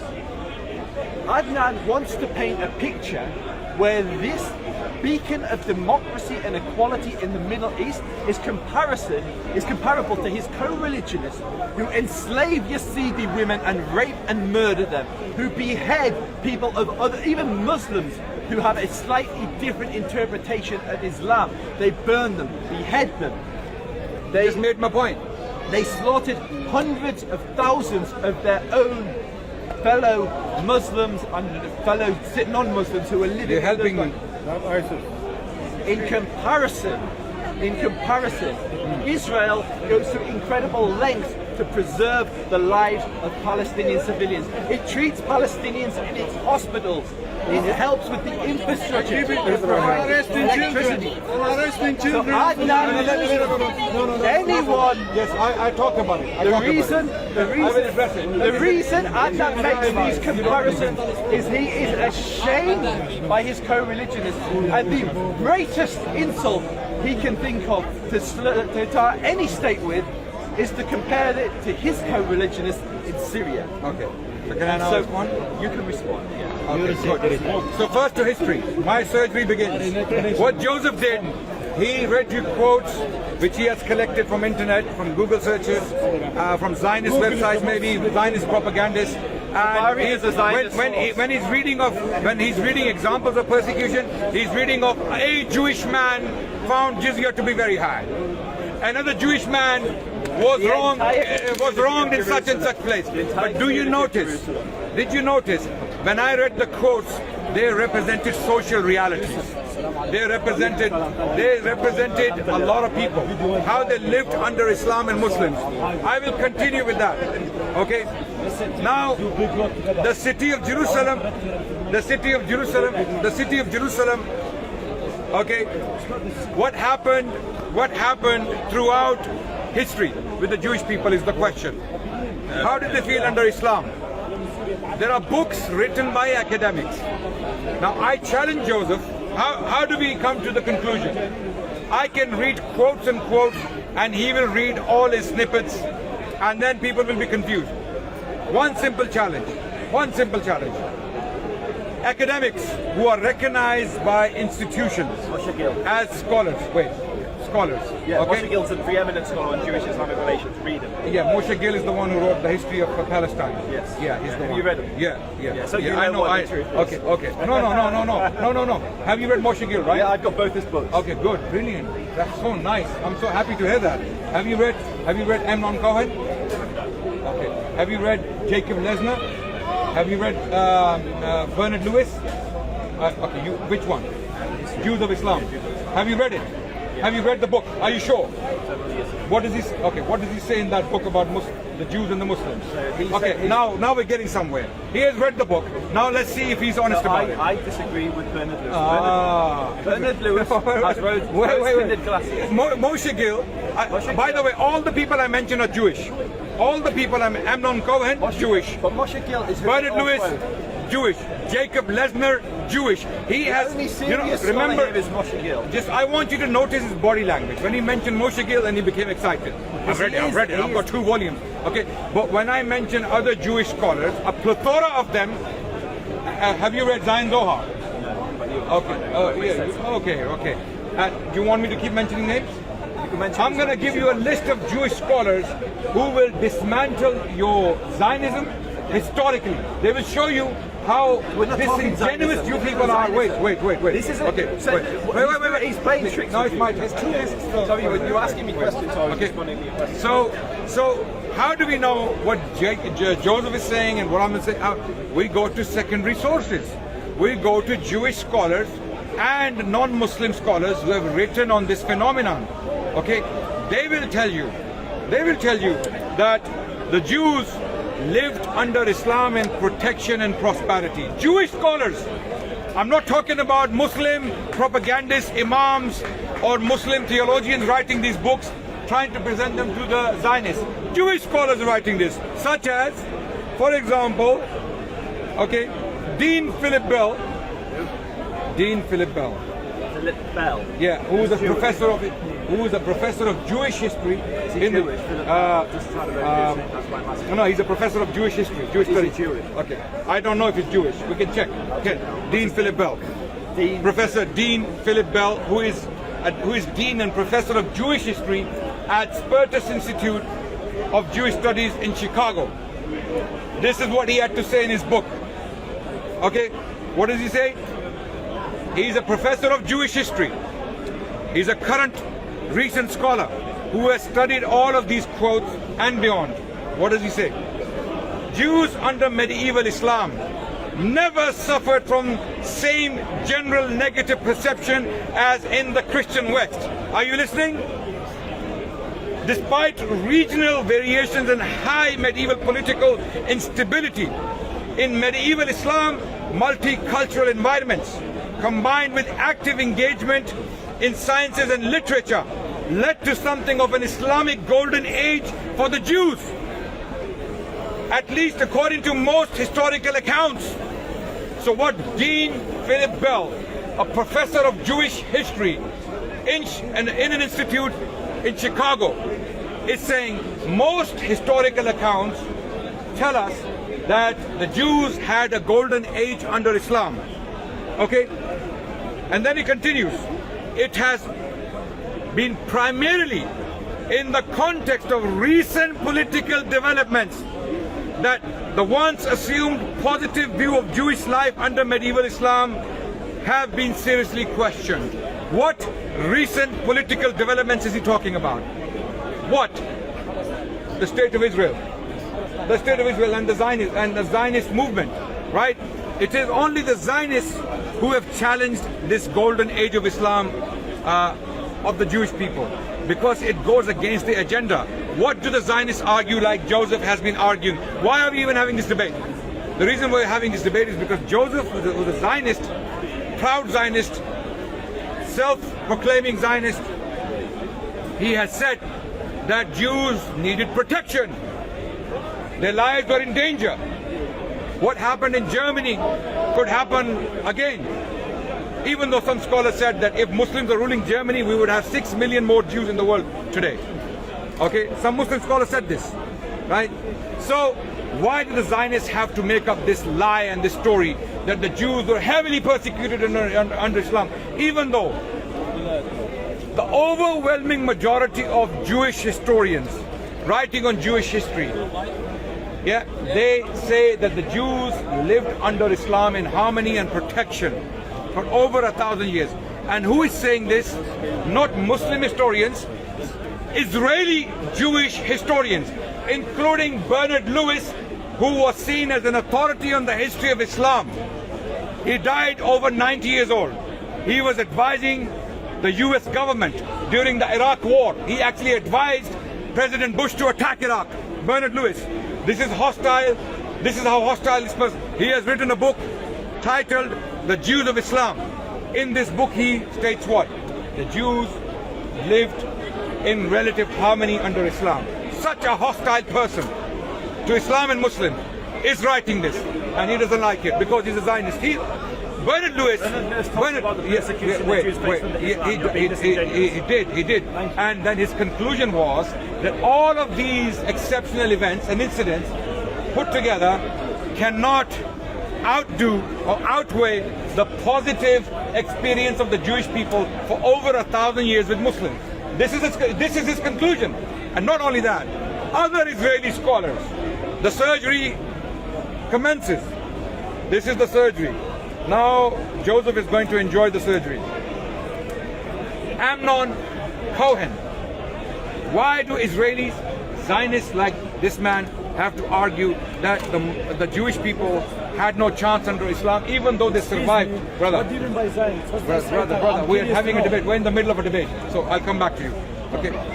Amnon Cohen, a Jewish historian from Israel, studied the documents stored in the archives of the Sharia Court of Jerusalem, commonly known as Sijil, from the 16th century, whereby he found 1,000 Jewish cases filed from the year 1530 to 1601 with the Sharia courts. Cohen published his research in 1994, and during his research he made some astonishing discoveries, as he himself states, and I quote Cohen. He states, cases concerning Jews cover a very wide spectrum of topics. If we bear in mind that the Jews of Jerusalem had their own separate courts, the number of the cases brought to Muslim courts, which actually meant putting themselves at the mercy of a judge outside the pale of their communal and religious identity, is quite impressive. The Jews went to the Muslim court for a variety of reasons, but the overwhelming fact was their ongoing and almost permanent presence there. This indicates that they went there not only in search of justice, but did so hoping, or rather knowing, that more often than not they would attain redress when wronged. The Jews went to court to resolve much more than their conflicts with Muslims or Christian neighbors. They turned to Sharia authorities to seek redress with respect to internal differences and even matters within their immediate family, intimate relations between husband and wife, nafaka maintenance payments, to divorce support and infants, etc. He continues, their possessions were protected. Although they might have had to pay for extra protection at night for their houses and commercial properties. Their title deeds and other official documents indicating their rights were honored when presented to the court, being treated like those of their Muslim neighbors. Keep in mind, this is an Israeli scholar called Adnan writing about the condition of the Jewish people in the city of Jerusalem in the 16th century when the Ottomans were ruling the city under Sultan Suleiman the Magnificent. And he continues, the picture emerging from the sigil documents is baffling. On the one hand, we encounter recurring sultanic decree sent to Jerusalem in response to pleas of the Jews. The Jews are pleading with the Sultan to the effect that nothing should be done to stop them from applying their own law. Regarding a variety of matters, there are also many explicit references to the other overriding importance of applying Sharia law to them only if they so choose. On the other hand, if we look closely at some of the inheritance lists, we see that the local court allocated to female members of Jewish families half the share given to male members, exactly as in Islamic law. This meant ipso facto a significant improvement in the status of Jewish women with respect to legacies over the them by Jewish tradition, although it actually meant the application of Islamic law and in an internal Jewish context. He, the Muslim judge, defended Jewish causes jeopardized by high-handed behavior of local governors. He enabled Jewish business people and craftsmen to lease properties from Muslim and endowments on an equal footing with Muslim bidders. More generally, he respected their rituals and places of worship and guarded them against encroachment, even when the perpetrators were other Muslim dignitaries. It doesn't stop. Neither do you. Adnan Cohen now concludes, having studied the sigil court records, a Jewish Israeli scholar published this research in 1994, and I'm quoting him word by word, against what Zionists like Joseph argue, that Jews were always persecuted, they were always in a state of fear, they never prospered, they were always being brutalized by Muslims, and the list goes on, right? And using what? Those snippets he used earlier. And this is what modern scholarship of the Jewish people has to say to the Jewish people. His conclusion is, Adnan Cohen, and I quote, no one interfered with the internal organization or the external cultural and economic activities. In a world where civil and political equality or positive social change affecting the group or even the individual were not the norms, the Sultan's Jewish subjects had no reason to mourn their status or begrudge their conditions of life. The Jews of Ottoman Jerusalem enjoyed religious and administrative autonomy within an Islamic state, and as a constructive, dynamic element of the local economy and society, they could and actually did contribute to its functioning. So, what point am I trying to make? This is a Jewish scholar from Israel, and there's a list of them. There are many Jewish scholars who simply cannot lie, even though some of them are spin doctors, no doubt. Some of these Zionist academics teaching in Israel and beyond, they like to spin facts, or they like to downplay the Islamic role in the well-being of the Jewish people, generally speaking. But there are those who know their integrity, their credibility is at stake. That's why people like Bernard Lewis, as hostile as he was to the Middle East or to the Arabs, in his public lectures, he said openly, in fact, in one of the lectures delivered in Israel in front of these Zionist Jewish activists, he said to them, there is no doubt that the Muslims allowed the Jewish people to live in harmony and peace. Okay? There's no doubt about that. Don't ever question that. Okay? So how on earth can Zionist activists like this can come and start quoting from primary sources out of context? Now, I'm going to finish now. I want him to now bring me a recognized Jewish academic, let's say not Christian, not an atheist, not a Muslim, a Jewish academic who has said that Jews were persecuted throughout the Muslim history in the Muslim lands. One Jewish recognized academic, quoting, bring his quotes, bring his conclusions. Read to me what he said. I want you to know, I produced, how many did I produce? How many? You've been listening to me. I produced a number of authorities from the Jewish sources to argue that the Jews flourished prosperously under Islam. I produced many, and did I quote one Islamic source? Did I quote one Muslim source? I did not. I'm relying heavily on Jewish sources.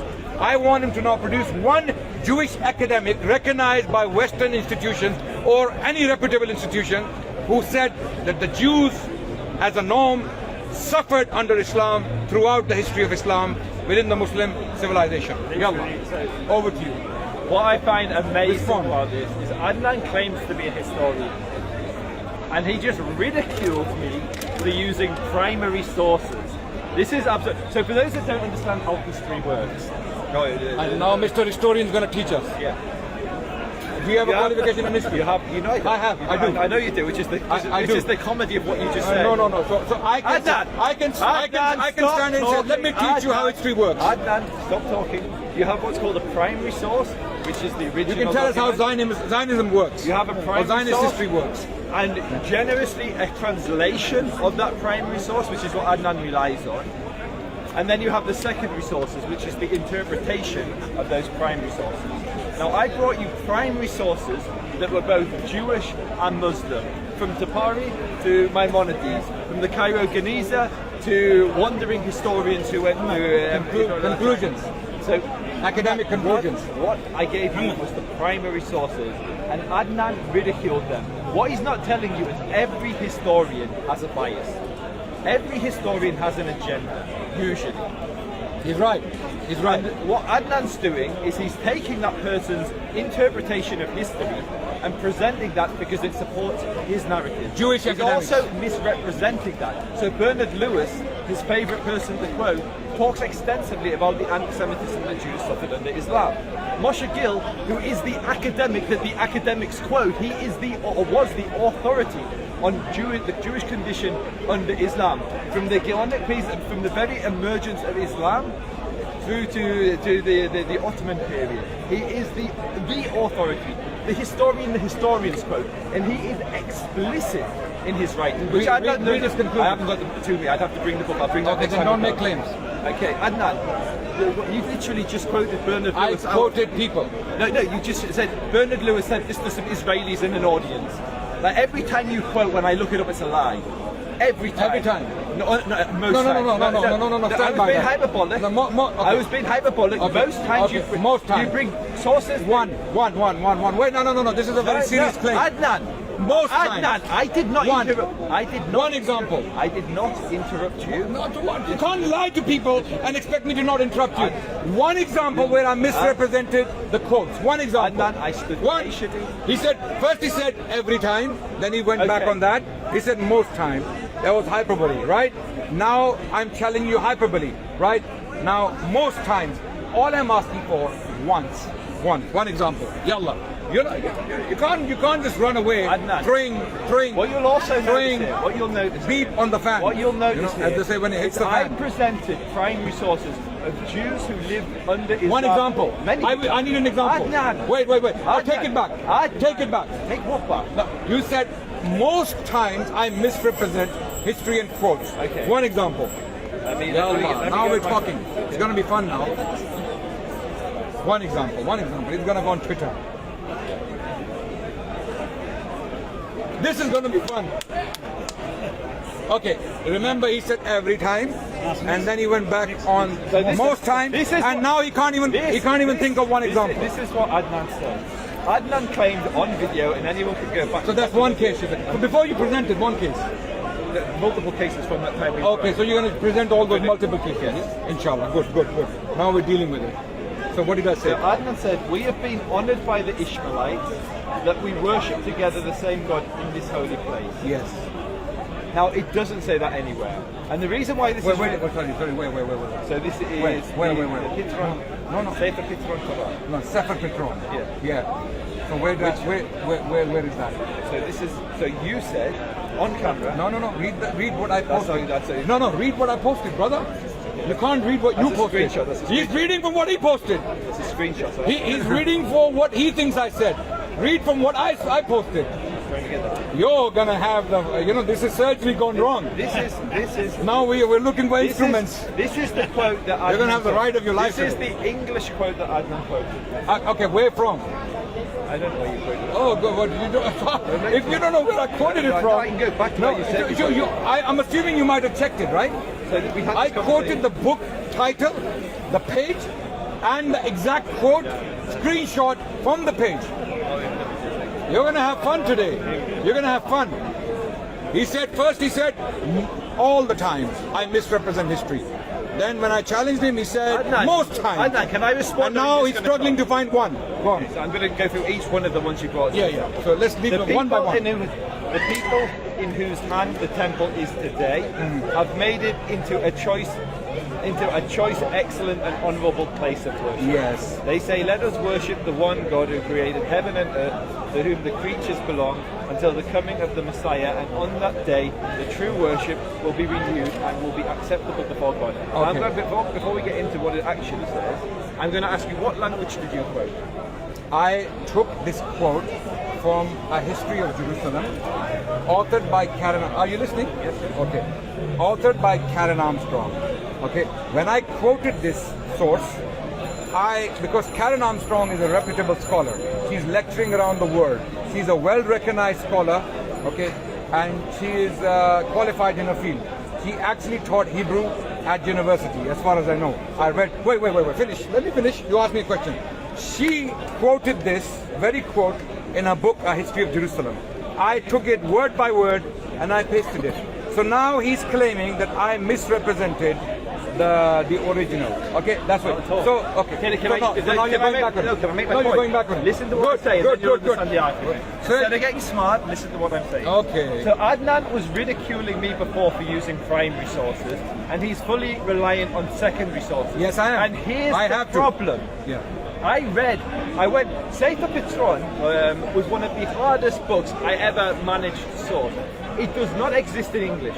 You can't get it in any Jewish bookshop. You can't get it on Amazon. Amazing. You can barely get it anywhere. I managed to I found it straight away. No, you didn't. I found it straight away. In Hebrew. Google Sefer Petron. Now, right now, I'm going to show you. Wait. Perfect. Wait. This is going to be fun. This is going to be amazing. This is going to be. Because I found it in Hebrew and it doesn't say anything that he says. What you're going to find is an English interpretation. Whoa. Let's see. This is amazing. Sefer Petron Torah. Can you see? That's a different book. Wait. It's a different book. It's a different book. It's a different book. Is this a different book? Yeah. Sefer Petron Torah. This is the book I quoted. Hebrew. Yes, in Hebrew. It's a different book. There's two books with the same name. So, ladies and gentlemen, this is the guy we're dealing with. This is what I have to put up with every single week in the park. Okay, he's calling me a clown. He's been calling me a clown. Okay, and I'm telling him where to find his Jewish sources. Right. So it's a simple Google search.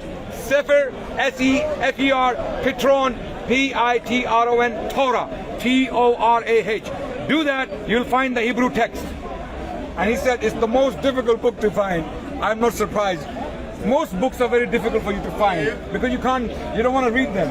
This is the best bit. So I'll ask him again. Show me the text inside that book. So you're wrong. No, not at all. So at least have some integrity and say, I apologize for all my blunders. First I accuse him of getting history wrong all the time. So I managed to get my BA and my master's, and I'm doing my further studies. All of these scholars in these universities are marking my essays must be a bunch of fools or must be anti-Zionist for them to even pass my exams. Show me the text inside that book now. Wait, I don't. It's a manuscript. Are you not listening to me? Are you partially deaf? Adnan. Okay. Again, I said I quoted. I took this quote from A History of Jerusalem, authored by Karen Armstrong. Yes, Karen Armstrong. When did I claim? Wait. When did I claim ever? So in my wait. Stop talking. No, I'm not listening. Because you're making things up. You're making things up. I never said I read the Hebrew. I never said I read the entire Hebrew text. I claimed that this quote is there. And it is used in this context, the context I used it in, by Karen Armstrong in a book, A History of Jerusalem. Period. You can go back to our first conversation on this point.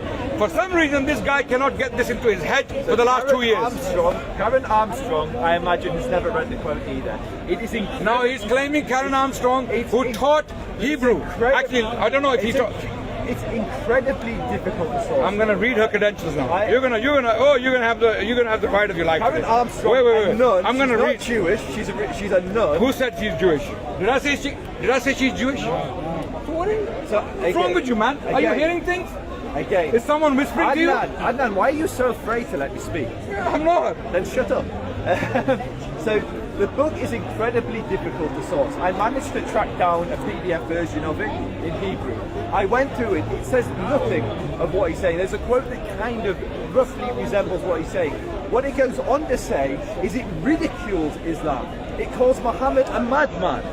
And what Adnan doesn't know is any of this, because if he knew how it insulted Islam, he would never have brought it as a proof. Most Jewish sources I quoted today, I will help him, are hostile to Islam.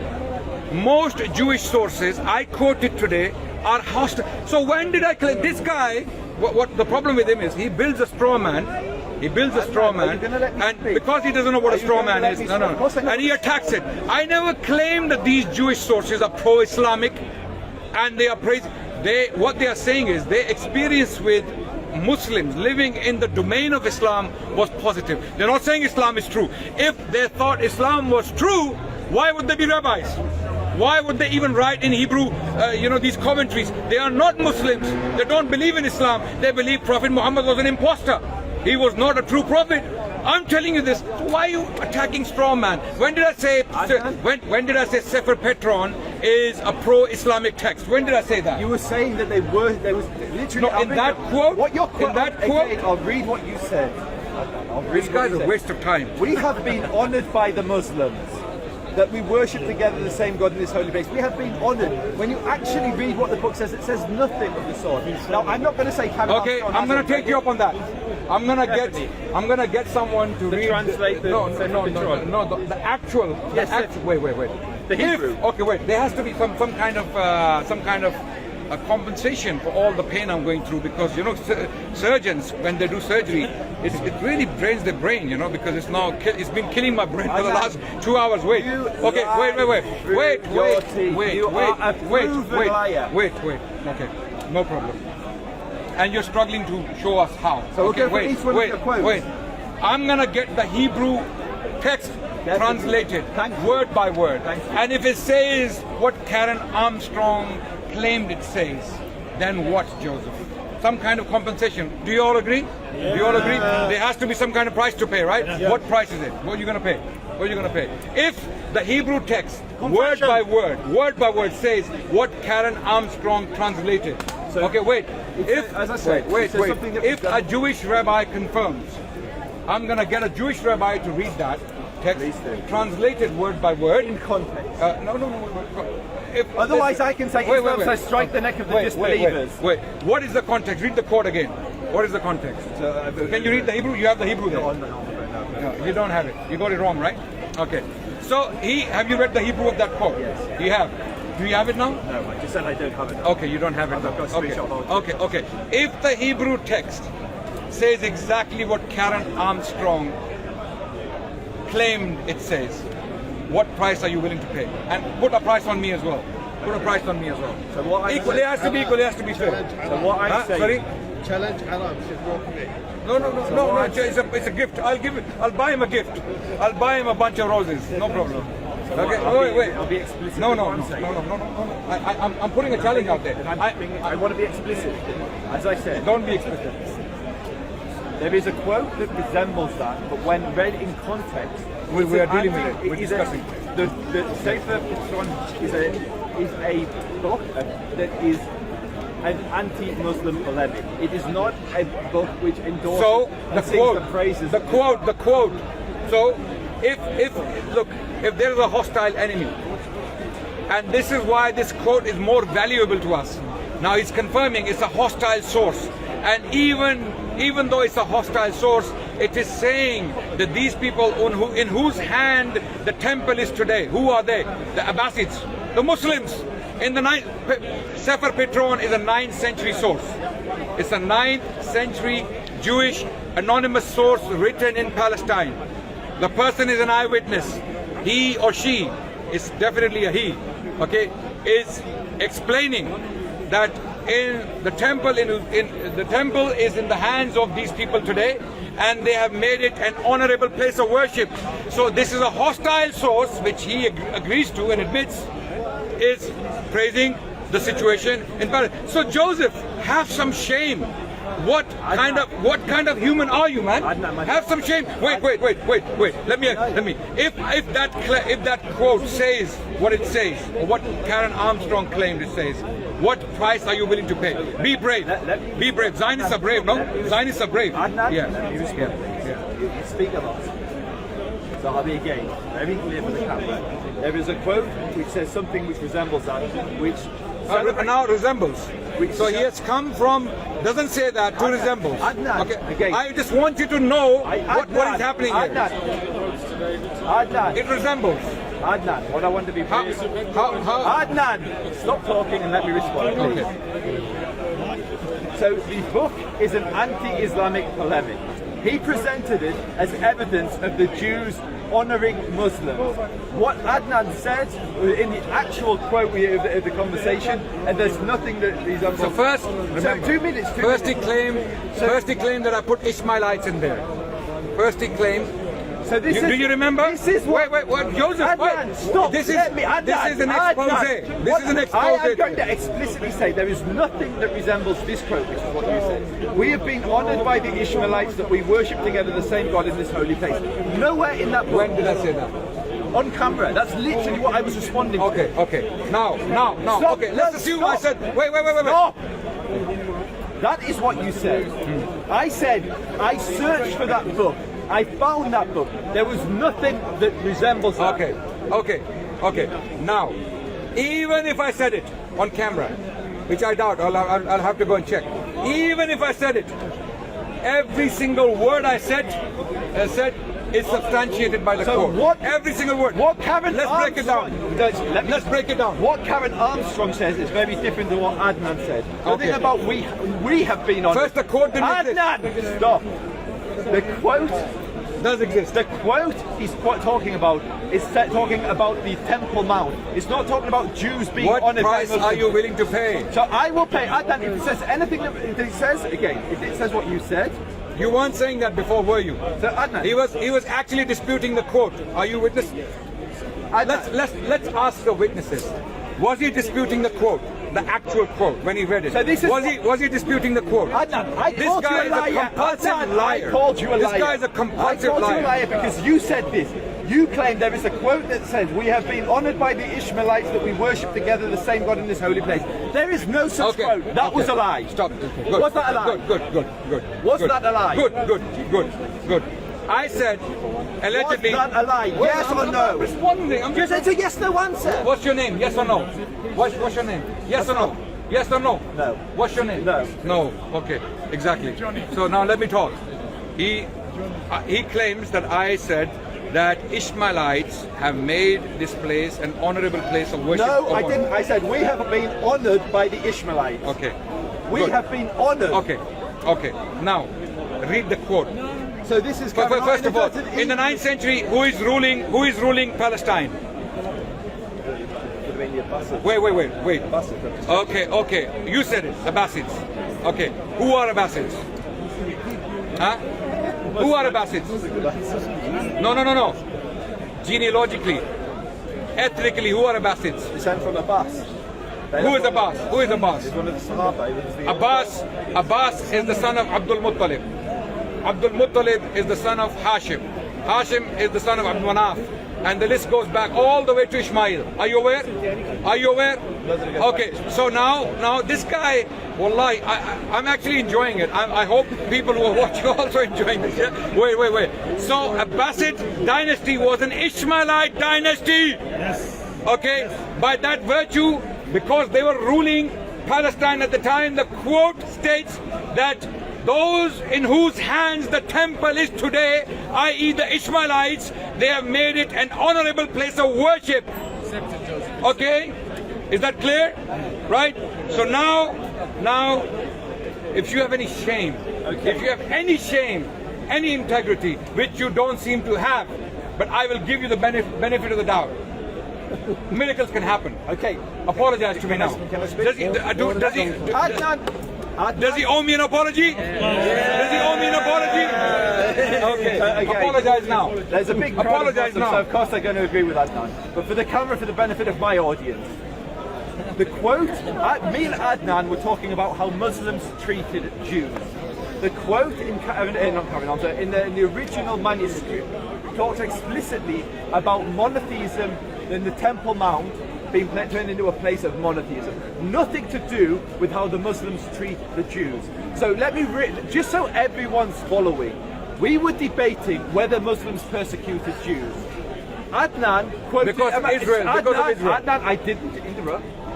You're not going to apologize? Adnan, let me speak. What he's trying to do? If I was you, I would apologize. This is a debate tactic. It's a human, he's not allowing the audience to follow the conversation because he's trying to use cheap tactics. So again, we were debating what it was like to live as a Jew under Islam. He brings a quote which he's never read in the original source, because if he did, he knew that the book would talk about the persecution that Jews faced under Islam. Show us. No. I don't believe you. Show us. Adnan. Show us. No, I don't believe anything he says. That's fine. If there's no evidence, this guy has shown to be a liar repeatedly throughout this discussion. See how we don't trust anything he says. Ask me for evidence. When I make a claim, I will present the evidence. Adnan, if you cannot show that source, you're going to show me from Sefer Petron that the author is claiming that the Jews are persecuted. Show us now. No. Sefer Petron, quote in Hebrew and translate and show us where it says. Terrified of me speaking. No, I'm not. Lay down these challenges. I'm not. Don't lie, Joseph. Don't lie. Let me speak. So let me finish a sentence then. If you're not afraid for me to speak, let me finish a sentence. So we were debating whether Muslims persecuted Jews. He then said that we have been honoured by the Ishmaelites. I didn't say that. Don't lie. I literally read you word I for word quoted Karen Armstrong you said in this regard. Okay. You have comprehension problems. Okay, you have comprehension problems. Denying your that brain cells are not functioning. Are you denying that you said that's this? Why you're are a Zionist. You denying that's why you're a Zionist. We have been honoured by the Ishmaelites. Are you denying that you said this? We have been honoured by the Ishmaelites.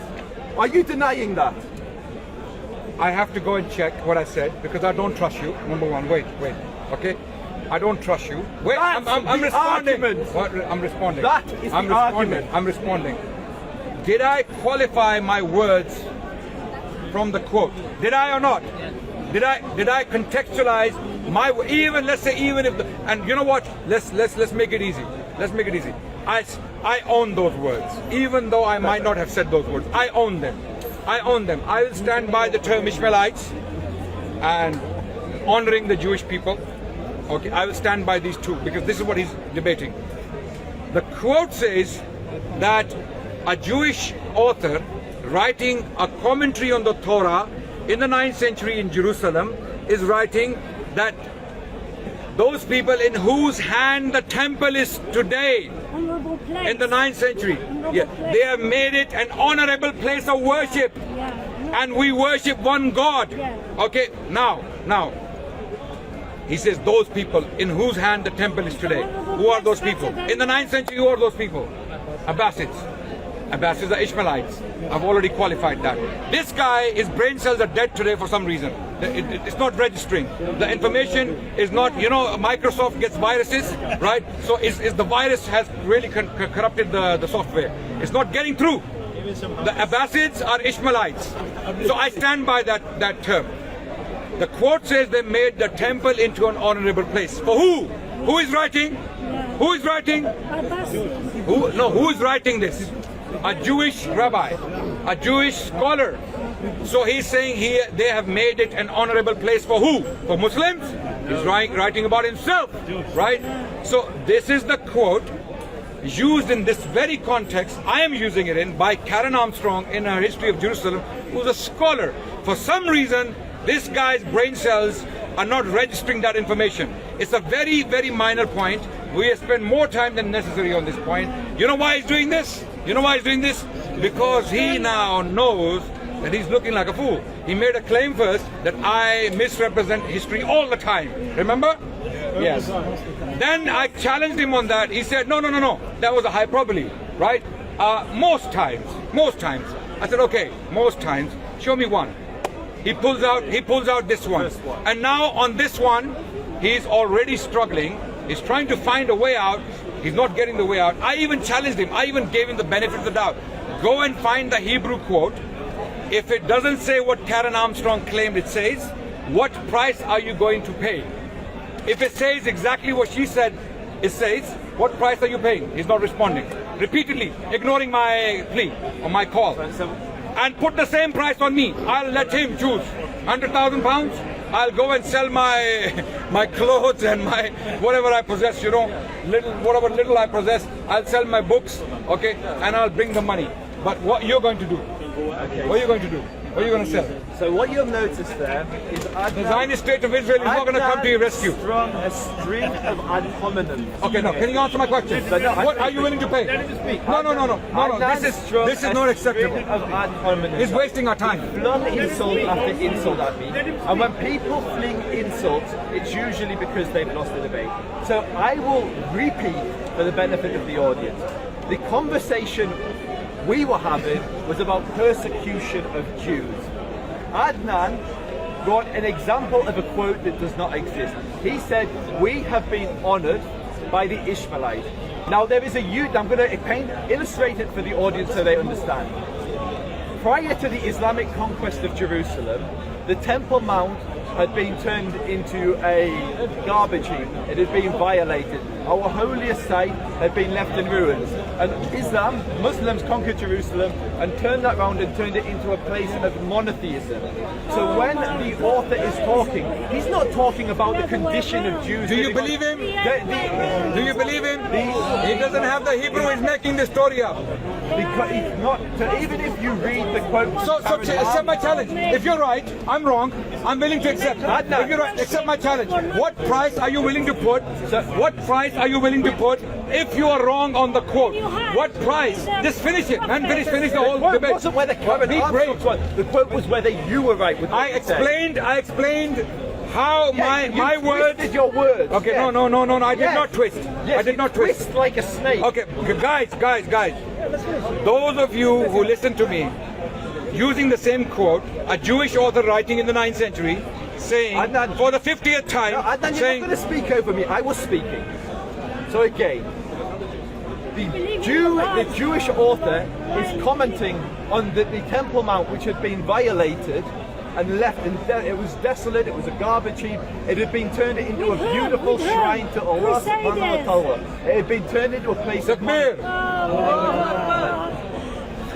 subhanahu wa ta'ala. It had been turned into a place of worship. And all Jews, inshallah, he will take shahada, including myself. I'm sure he's breaking Jews, inside, you know. Inside he's realizing. All Jews, including myself, recognize that the Muslims turning the Temple Mount into a place to worship the Creator is far, far preferable. So he's now accepting what I said. Adnan, he's now accepting what I said. Adnan, Allahu Akbar. Adnan, you get a sense of who I'm debating here, by the way. It's not just Adnan. It's a very large crowd. There's no very brave Zionist. He's being attacked left, right. People are throwing stones on him. Look at him. Let me try to... You know the paint, the picture. Let me turn your camera around. Wait. Don't touch my camera. No, why not? I want people to see all these bad people who are trying to attack, you know. Adnan, that's your turn. So don't say stupid things like this on camera. What happens is when you try to refute his logic, he plays a clown and tries to distract and prevent me from finishing a point. Ken, أنت ما دبرت بريت. So again. You know Hebrew? Yeah, you know. Can you read a quote? Okay. Can you read a quote for us? Okay. Torah. I'm gonna find that quote. Bible. I'm gonna. Wait. Okay. So which one you believe? Carry on. I'm listening. It's his talk. He's the one talking. So The original author is talking about how something that is holy to the Jewish people, the holiest site in the world, had been turned into a rubbish heap, and then it had been restored to a place of worship, worshipping the Creator. So he said it's been turned into an honourable place of worship. What Adnan said was different. We were debating about how Muslims persecuted Jews, and he was saying, this author said, that we have been honoured by I'm so happy he admitted it. We have been honoured by the Muslims. I'm done. And So obviously, he's not accepting my challenge, which is fine. He just admitted it. Adnan, okay. The challenge is what you said is not. The challenge is, if what Karen Armstrong said, and I literally said, and you just said you admitted. I said from the very beginning, the quote resembles what Karen Armstrong said. Thank you. So I was, in other words, ladies and gentlemen, in other words, I was not misrepresenting history. You were. You said we have been honoured by the Muslims or the Ishmaelites, and it doesn't say anything of the sort. Who this is ridiculous. Who was managing the temple? Adnan, who was managing in the 9th century? Wait. In the 9th century, who was managing the temple? The Abbasids. Abbasids. The Abbasids, who are the same people who made Jews wear yellow sleeves. Yeah. Talk about the quote. Talk about the quote. Donkeys. They wouldn't let them ride on horses. They wouldn't let them rebuild their CNN, Fox News, NBC. This is the Abbasids. Okay. This is the Abbasids. CNN, and he Fox News, NBC. That a Jew living under the Abbasids was saying that we have been honoured by these people. Can I ask you a question? Can I ask you a question? Yeah. No, wait. Before you ask it, we're in the middle of a debate. So now it's clear that this gentleman, I will let the audience decide. There are Zionist people watching on this camera, on this channel, and there are Muslims watching. I will let you use your own sense and decide whether this guy has any credibility left. Okay? I have been using sources upon sources, secondary sources and primary sources. I've been using primary sources. You've never read those. So now, how history works? Let me teach you how history works, because you don't read the primary sources. You just read the secondary sources. I successfully attained a BA in history with honors. Wait. And I'm not boasting. I'm only trying to explain this so that you understand that I am somewhat qualified to speak on history as a student, right? I have successfully completed my master's from the University of London in history, and I'm now pursuing further studies. This man has not, I don't know whether he has done his bachelor's or even A-levels, I don't know. Okay, so he cannot be talking on history. How history works is scholars, academics, they study primary sources, then they write secondary works. So they go through primary sources, and then they write their conclusions based upon those primary sources. What I read to you was the primary sources and then the conclusions of secondary sources, recent scholars. Our recent scholars, they have studied a lot of these primary sources. That's why I asked him a very specific question. And those who study history will understand where I'm coming from. I asked him to present one conclusion from a Jewish scholar, let alone Christian. No. He's sticking to. You haven't read anything from Moshe Gale, so stop saying Moshe Gale. You haven't read anything. No, you did not. I literally quoted Moshe Gale in this conversation. Page number, book, quote again. I'm going to allow you. Page number, quote, where he said Jews were persecuted by Muslims throughout the history of Islam. I didn't say that. I said I was quoting. I've got a question on that topic. We'll come back to you. When I said the days of Harun al-Rashid saw the decrees regarding dress code. No, that's not Moshe Gale. That is Moshe Gale. Okay, are these the words of Moshe Gale? Which book? What page number? So I'll bring that. So stuff it. Keep it to yourself. Okay. Wait. No. You did not quote a historian. Give me the name of the book. Give me the name. You were calling Sefer Petron. What was it? Petros something or other. What was it you called? In the first conversation? Yes. Absolutely. I got that. You didn't get the name right. Just like you're saying Hanafi. Is there anything Hanafi in Islam? No. Hanafi? Okay, so shut up. Hey, is there anything you both agree on? No, we agree on the fact that he's a liar and I'm speaking the truth. Okay. I think that's Wait. That's not unserious. I'm known for this. I don't bite my words. I don't like to be polite when I meet people like this. Leader, you know what I'm saying? No problem. Leaders have to speak straight and communicate together, not just put him down. Don't lecture me for. Let me finish. He read a quote and he read 3 words. Did you just come now? We've been debating for 3 hours. You just came now. So God puts me at a perfect time for every single reason. Wait. No. Everybody that comes into your life. brother, I let you speak. We'll come to your question. So it does not matter what time I came. Brother, you just came now. We've been debating for 3 hours. Is the reason that I came. Why don't you try to talk to each other and work together, see what you agree on? We have been talking for 3 hours. Instead of every single time you both speak, you either shut him down and not communicate. If you're going to be a leader, you lead people properly and you speak properly and you show them how to work thank you for the lecture. My question thank you for the lecture. We've been speaking for 3 hours. Jewish Can I finish my point? Have been fed that story. So nowadays, I'm gonna finish my point. They are retaliating because they have this story. His claim that I was misrepresenting history falls on its face again. Bullshit. He has failed to show us in that quote that I misrepresented it. While I showed you, now it's your decision. You can decide. Second example.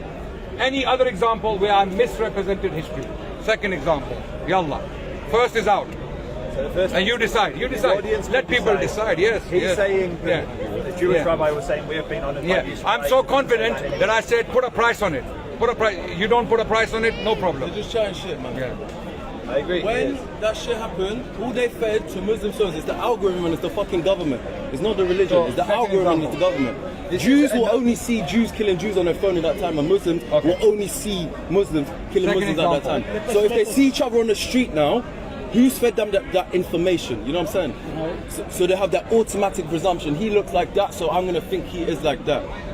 Who feeds you that day in, day out on the fucking thing? They got closer and closer. Now they're in our hands. Brother, you just came now and you can't start lecturing us. 3 hours we've been debating. You don't know the context. This is not the you battle. Don't know what the we're battle is with the banking family. Okay, so go and deliver a speech there. People will listen to you. People will listen to you. Everybody's go over there and do You're a the speech. only one again trying to shut good information down. This is what I say. This is not the way to lead.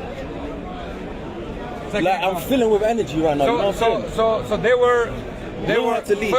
First, I was misrepresenting history all the time. That's out. And most times, when I asked him one example, he failed on that. He's now looking for the second example of misrepresentation of history by Adnan Rashid. I'm interested. I would like to know. If I'm misrepresenting history, I'll apologize. I'll say, guys, I'm sorry, man. I've really, I've messed up, and I will apologize.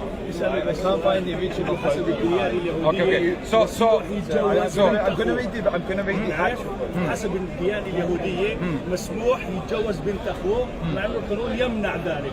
אתה מבין מה שאני מדבר? לפי הדת היהודית מותר לך להתחתן עם אחיינית שלך על אף שהחוק אוסר את זאת. זה אפילו באמת. אתה יודע את זה? כן? So this is the quote that he. I haven't got the original quote that Adnan said, so I can't respond to that. But what we have this is, if one of our contemporaries, look, and this is Bahya ibn Qabuda, if one of our contemporaries... Wait. Yeah, no problem. No, you can quote it. What claim are you making here first? So that we are clear, we don't have to go around for another hour. What claim are you making here on this quote? Have I misquoted this quote? So you will say... Yes. So what you said is that Bahya ibn Qabuda said that unfortunately, I haven't got the original quote. So I posted this from an original book translated by a Jewish man from Hebrew into. I haven't got the original quote of what you said in the debate. It's what I was. But do you know where I got? Do you know where I got it from? Yes. Yeah. Can you bring that out? No. The actual title of the book. Yeah, this one. This one. Yeah. You know what it is? Okay. Now wait. He's about to show us an example of my misrepresentation of history. Okay? And I posted the image of the book. Adnan, can I speak? Yeah. Literally, I was speaking and now you. Okay. But can you explain the context? That's what. Yeah. What happened there? So you challenged me on this. I posted the book, the page number, and the quote. So yes. What Adnan presented was that the rabbi was talking about the condition of Jews under Islam. Now I'm going to read you what the book actually says. Before, Joseph, I want you to read, but before you do the context, very important for the discussion. Joseph came back and he said, this quote does not exist. No, I didn't. On Twitter. Go back on Twitter. Go back on Twitter. Read your tweet. He said, this quote does not exist. Adnan Rashid is a liar. This quote does not exist. He challenged me on 2 quotes and I posted both of them. And then he started making excuses. When he saw the quote, instead of admitting, yes, the quote does exist, then he started to play games with the wording. Instead of admitting the quote does exist, this man did say something But then he started to play games with the wording, which is what he's about to do. And we will see even there, same thing's going to happen. Ishmaelites. Remember Ishmaelites? The Abbasids? Nothing to do with Ishmaelites. Yeah, I know. It does. Watch. Okay, what's the word it uses? You tell me. Nothing. Make your claim. Make your claim. Okay. What did you tweet? You said this quote does not exist. No, you said that. Wait. Okay, I'm gonna read the tweet now. The tweet's not there. I pulled it for our debate. Oh, you deleted it. You deleted it. So Joseph deleted the tweet. And I got the sort of idea we were going to debate this. I should have taken a screenshot. Joseph accused me of lying by claiming there is no such quote. What I did was I took the name of the book, the title page, the picture of the title page, the picture of the page, and that very paragraph. I took the screenshot and I posted. Okay, and this is what it is. Show it to me. This is what I posted. Okay, this is Adnan. Now, so the quote does exist. You admit now, for the first time on camera, the quote does exist. So, but it doesn't mean what I said. No, what if? Okay, Adnan, can you I'll read what we said on Twitter, and then people can comment and make their own. Sorry. Go on. Please see what, this is Adnan, please see what Rabbi Bachya ibn Bahuda said about the prosperity of the Jewish people under Islam in the 11th century of Spain. The images show the exact quote and the page from this. Please see page 171 of this particular edition. I hope you will now acknowledge your error. And so what I responded, Adnan, what I responded, and I'll read the quote so there's context. So what did you respond? So I'm going to respond. How did you respond? I'm going to respond, but I'm going to read the quote first. Because you posted the quote. But how did Adnan, if one of our contemporaries, this is the Jewish rabbi, looks for similar miracles now, let him examine objectively our situation among the Gentiles since the beginning of the diaspora and the way our affairs are managed in spite of the differences between us and them, both secret and open, which are well known to them. So I'm just going to repeat the crucial part of that sentence. If one of our contemporaries looks for similar miracles, let him examine objectively our situation among the nations since the beginning of the diaspora. The condition under the Gentiles since the beginning of the diaspora. I'm just going to go back and then you can do it in the order. So now, what I respond to... No, finish the quote. Finish the quote. Don't read half of it. Okay. Let them see our situation as far as living and subsistence are concerned is the same as theirs, or even better in times of war and civil disturbances. You see how both their leaders and their vulgar peasants toil much more than the middle and lower classes among us, according to our Lord's promise contained in Scripture. Allahu Akbar. So now. No. Did you understand the quote? So now. Yeah, what's your claim now? This is exactly. Gentiles, the word isn't actually Gentiles. If you go to the Hebrew, it's Ummot. Ummot is plural, nations. So nations since the beginning of the diaspora. So this is what I reply to Adnan. He's talking about our condition amongst the nations since we were exiled.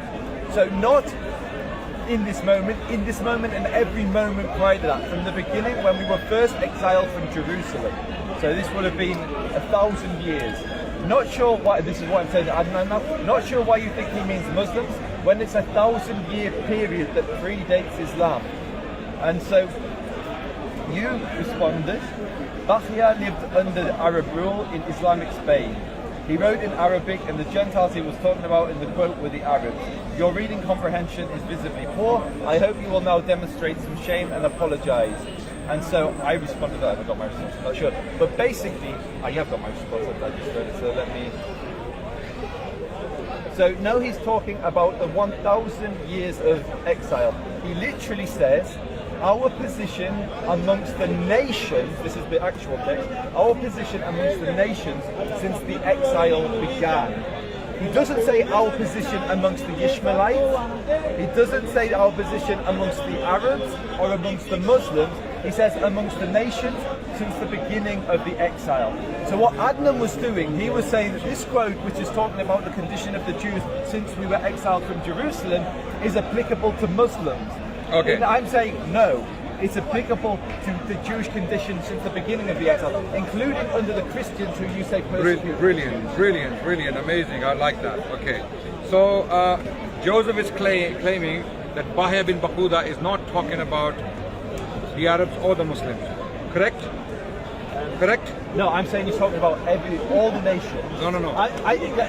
Are you nations since the beginning of the exile? Okay. In that quote, when he says our living conditions are even better than theirs, when Baya bin Bakuda makes that statement, he's saying, is he talking about the diaspora or is he talking about Islamic Spain? No, he's talking about the diaspora, otherwise he would have said. Okay. So you're claiming it's not talking about Muslim Spain, Cordoba in particular? Yes. Okay, good.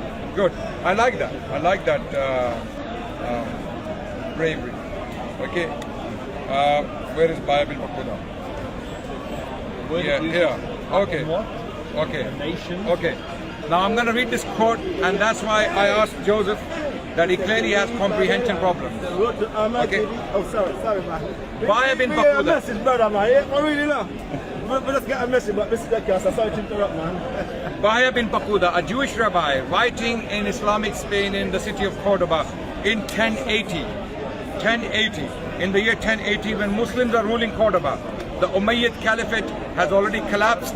Cordoba is still under Muslim rule, right? He writes, if one of our contemporaries, are you listening? If one of our contemporaries, who is a contemporary? Today. Yes? Baya is writing in 1080 in Cordoba, in Cordoba, the Muslim capital of Spain. If one of our contemporaries looks for similar miracles now, looks for similar miracles now, today, now. If you want to see a similar miracle today, now, then let him see, let him examine. Are you listening? Yeah? We're going to see now another blunder of mine. Okay? Let him examine objectively our situation among the nations. Okay, or the Gentiles. No, it's just the nations. But yeah. Okay. Yeah. Which Gentiles?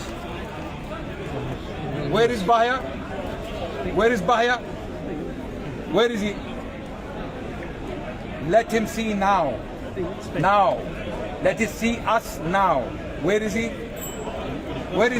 I just told you. In Cordoba. In Islamic Cordoba. Let him see now our situation among the Gentiles. Who is he talking about? The rulers, the people of Cordoba. Who were they? Muslims, right? Okay, continue. Since the beginning of the diaspora and the way our affairs are managed in spite of the differences between us. So since that time, today, he's talking about today. Okay, now coming to our situation today. Managed in spite of the difference between us and them, both secret and open. So our difference between us and the Arabs are secret and open, both known to them. They know because they're scholarly, they are very educated, right? Which are well known to them. Let him see. Let who see? Someone, if one of our contemporaries look for similar miracles now. So he's talking to that one who is looking now. Let him see now that our situation as far as living and subsistence are concerned is the same as theirs or even better. So he's talking about now, not the past. Now, in time of war and civil disturbances, you see how both their leaders, you see. So he's talking to the one who is looking now. I keep saying now. I'm sorry if I sound annoying, because this guy, obviously there is a virus there, so I need to really push that hard into his mind so that it gets in there, right? So you see how both their leaders, you see now. Who is you? Now. Okay? Their vulgar and peasants toil how both their leaders and their vulgar peasants toil much more than the middle and lower classes among us, the Jewish people. Okay? According to our Lord's promise contained in the scriptures. Now, Baya bin Bakuda is clearly categorically saying that our condition with the Muslims, the Arabs of Cordoba, is not even equal to theirs, but even better. It's better than theirs. We live better lives than them. And even though our difference is known to them, they are known to them. They know who Jewish people are. They know our sources. They know our beliefs. Secret and open. despite all of that, we have our living condition better than theirs. If not equal, better than theirs. Is this what Bahia is saying? What do you guys understand? Please be fair. Be fair. Don't be biased. Okay? You may like me, you may like Joseph, don't be biased. What do you think Bahia is saying? Is he talking about now or is he talking about the past? So I'm going to say one thing just before. Now. Okay, let's take voting. Let's take voting. Do you hear all of that? Just keep it. Adnan's going to perform for the camera. Are you Muslim? I'll speak to the camera. Are you Muslim? So Okay. Wait. No, let's take voting. Let's take voting. Okay. You didn't follow. Who followed? Did you follow? Is it now or past? What did you understand? Now? Now? Now? So there is a consensus. No, very. So it's fine if there's. By the way, these are all Muslims, so I want to be fair to camera. Okay, but again, they cannot all possibly be lying. What I'm going to say, for those that you're fine to believe and agree with that, that's your right to. I'm not going to say. Anyone who's familiar with the way that Jewish rabbis write, Jewish scholars write, when somebody uses a statement that says, among the nations since the beginning of the Galut. Galut is the word it uses. Galut means the exile from Jerusalem. So 1,000 years prior to this rabbi writing this, the Jews were exiled from Jerusalem, and since that point until recent history, we didn't have a state and we lived amongst other nations. Why the author chooses that sentence is because he's saying, while we've been exiled and we lived under Christians, we lived under Muslims, we lived under all of these people, as a general rule, our condition has been surprisingly good. Now what Adnan has done in previous debates we've had, he's talked about how Christians persecuted Jews, how pagans persecuted Jews, and what this author is clearly saying is that amongst all the people we have lived, as a general rule there have been times when we've prospered and done well. If anyone wants to see a miracle of the Creator and his connection with the Jewish nation, look at our condition, and you can see that today. In recent history, the Jews were massacred in the Holocaust, yet Jews today, as a rule, are not in the same poverty that they were in the time. Yeah, stick to Bahia. And so, what the author is being explicit with is, since the beginning of the exile, which is a 1,000-year period, that Jews have, as a rule, had prosperous times under these different nations. It uses the term Galut and Umot. Okay, so what do you make of this? If one of our contemporaries looks for similar miracles now, so, what is he saying here? He's talking about now, yeah? Literally what? So again. So when he says our living conditions, wait. Let him see, the one who is looking for similar miracles now. So how does the quote start? Wait, if one of our is writing in Cordoba, is writing for the Jewish people in Cordoba, if one of our contemporaries looks for similar miracles now. What am I saying? Wait. Let him see. What am I saying? What's my argument? Your argument is that he's not talking about his conditions in Cordoba among the Muslims. That's what you're arguing. No. Yes? What I'm explicitly stating is he's saying, since the beginning of the exile, if you look at the general standard condition... Well, what am I saying? You're saying... That Bahia is talking about Cordoba, his living conditions among the Muslims are better than Muslims. That's what I'm claiming from this quote. And so I'm... And can we find that there in the quote? I'm saying I can see how you can reach that conclusion, yeah. And I'm saying, what I'm saying... Now I'm so glad that you're saying that now. On Twitter,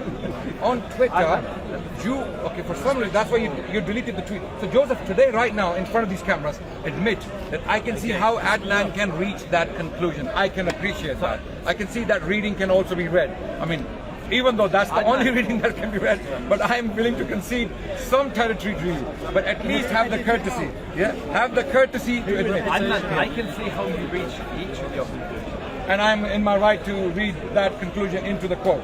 So I did not misrepresent the quote. No, you missed the first quote. You definitely misrepresented. That was maybe an accident. Which first quote? No, first quote is out. This one. First quote is we discussed it for 1 hour. So that's out. This quote. So I did not misrepresent this quote.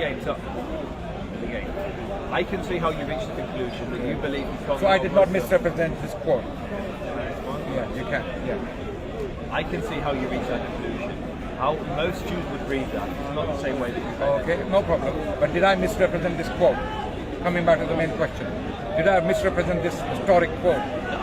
Did I mispronounce it? Misapplied it? Did I misuse it? Unfortunately, I can't remember what you said. I'll go back to the original debate and see what you said. No, in the very beginning of this discussion, you said that Adnan is claiming things that are not there, and he's misusing the quote. And the discussion because the discussion started with your claim that I misrepresent history all the time. Yes? Okay. Then I challenged you and you said, no, that was hyperbole. So you misrepresent history most of the time. I said, okay, no problem, let's talk. So I said to you one example. You pulled out one example, we dealt with it, it's gone. Now this is the second example you pulled as a misrepresentation of history on my part. Now you're saying you can see why I would read that conclusion into it. I can see why you would read it. Allow me to answer. So this example is... Allow me to answer instead of trying to let you destroy your point. I can see how you would read that, reach that conclusion. If you actually read the quote as a Jew would read it, it's not saying what you're saying. So I'm trying to be gracious to you and say... I'm being very gracious, because where I took this quote from, this is a history of Spain written by David Nicol, if I'm not mistaken. It's titled Muslim Spain. I took the quote from that book, and he's using it exactly how I'm using it to argue that the Jews were writing about their good treatment and their good living under Islam and Muslims in Spain. This is how he's using the quote. So I'm being very, very courteous and generous, not using that. That's one of the difficulties, or the problems with relying on secondary sources, because you don't get the context of the primary source. If you read the primary... Joseph, I'm a historian. I'm sorry to say that. Whether you like it or not, I'm a qualified historian. Okay, I have qualified. This is what we are discussing that right now. You have failed to show conclusively anywhere where I deliberately misrepresented history. You have failed to show one example. Has he shown any example, brothers and sisters? Oh, let people... My Zionist friends out there, did he show any example where I deliberately, clearly, conclusively misrepresented history? Absolutely not. We have been honoured by the Ishmaelites. So on that note, I will have to end, because now I will need surgery after this conversation of 3 hours. I'm bruised all over my head. I mean, you did most of the talking, mate. No, we did. We both. It was, by the way, ladies and gentlemen, to end on a positive note, there was no hate intended. There is no bad wishes. I wish him paradise. I wish Allah guides him to Islam and he goes to paradise. I do not wish Jahannam for him. I don't want him to be a Zionist. That's why this conversation took place. Do we want the Zionists to go to hellfire? Absolutely not. We want even Netanyahu and Olmert and the current one, what's his name? I want the audience. No. What's the current prime minister? We want him to go to paradise. All the crimes they have committed, repent, ask God for repentance, ask Him for forgiveness. You have a chance. So long as you are alive, you can repent, turn to God, and you may be forgiven by God, despite all the crimes you have committed against the Palestinian people. So we do not wish you hellfire. We do not wish you death. We do not wish you bad. We wish you well. Even though all the crimes you are committing against the Palestinian people and beyond, we wish you well. We wish you the best. We want you to go to paradise. Okay? We don't want you to die and burn in hellfire. We don't. Likewise, Joseph, I have nothing but sympathy. Okay, we have a very proud, a very powerful history. We have a very, very magnificent past. The history of the Muslim civilization. We are proud of it. No one can take this away from us. No one ever can take it, so long as we, the Muslims, are criminals. We are the criminals for not studying our history. If we were studying our history, our condition, our situation wouldn't be the same. If we studied what we achieved in the past and the glorious past we have, the Muslim civilization, the best scholars, the best poets, the best military generals, the best kings in some cases, we had the most magnificent cities in the world, the best institutions. For over 1,000 years, the Muslim universities were the best in the world. Okay, we need to talk about that more so that we can wake up to it, right? So we are the criminals for not studying it. So I wish you best. I wish you the best. My closing thoughts. Yeah. What Adnan does, he studies history, but he selectively represents or misrepresents it. The Jewish history under Islam was one of both good and bad. back-breaking jizya. I provided quotes of Jews who were forced to flee the land because they couldn't pay the jizya, even though they themselves were impoverished. I brought examples of the back-breaking taxes that were put on Jerusalem under the Abbasids, how the community had to, like, literally... You're repeating arguments. You're repeating arguments. So were you, Adnan. So were you. And no, so, I finished it. I didn't want to discuss anymore. See, I didn't interrupt him. He cannot allow me to speak. And this is, thank God, why we have our own country where we can have freedom of speech, and we're not under the boot of the Muslim. And so... How did you produce all the scholars and poets and intellectuals? And so, those who are writing in the Hebrew language and Arabic alphabets. Are you finished? If all of them were persecuted. No one stop this. Joseph, Are you finished? You know, are you finished? You're really... Are you finished? I'm finished. A Jew couldn't even build a synagogue. They couldn't even ride a horse. A Jew could not ride a Jewish horse. prime minister. They had to wear distinctive. A Jewish prime minister. They had to wear distinctive clothing. The ulama constantly. The physician of the Sultan could not ride a horse. But consistently attacked the caliphs if they employed Jews. There was a huge. So he's now contradicting. So the sultans were employing Jews and the scholars are consistently attacking them. So he's now saying that the sultans were actually employing Jews and not giving them horses. Does that make sense? We don't need it. Does that make sense? So this guy doesn't even listen to himself. He doesn't listen to what he's saying himself. So the sultans were employing Jews. We're still there. I want to talk ages ago. We're still there. Joseph is going to kill you today. Joseph, he's really, okay. So Joseph just now, having said all those things, directly contradicted his own statement. He's now saying sultans were employing the Jewish people and the scholars were attacking the sultan. So now which one is it? Which one is it? Were they employing the Jewish people? And when they were employing them, were they taking away their horses from them and putting yellow badges on them and persecuting them and imposing jizya, crushing jizya on them? Or were these Jewish people given high positions, honor and dignity? So much so that the scholars of Islam were disturbed. They were attacking the sultans for employing the Jewish people. What are you talking about? Are you even making sense? He's gone back to the quotes. Okay, so let him continue. He's gonna do again shotgun tactics. I don't have time. Are you gonna do the same again? We're gonna go on for another 3 hours. I need to go to the quotes. Okay, no problem. We'll stay. So let's finish amicably, on an amicable note. Are you gonna let me speak? Yeah, amicably, like a gentleman. So again, he's not, huh? No. Okay, sorry. That's his opinion. I didn't say that. He said you're not a gentleman. Continue. I can't change people's minds, can I? So very simply, Jews faced persecution. Jews were second-class citizens under Islam. Adnan is correct, there were court Jews.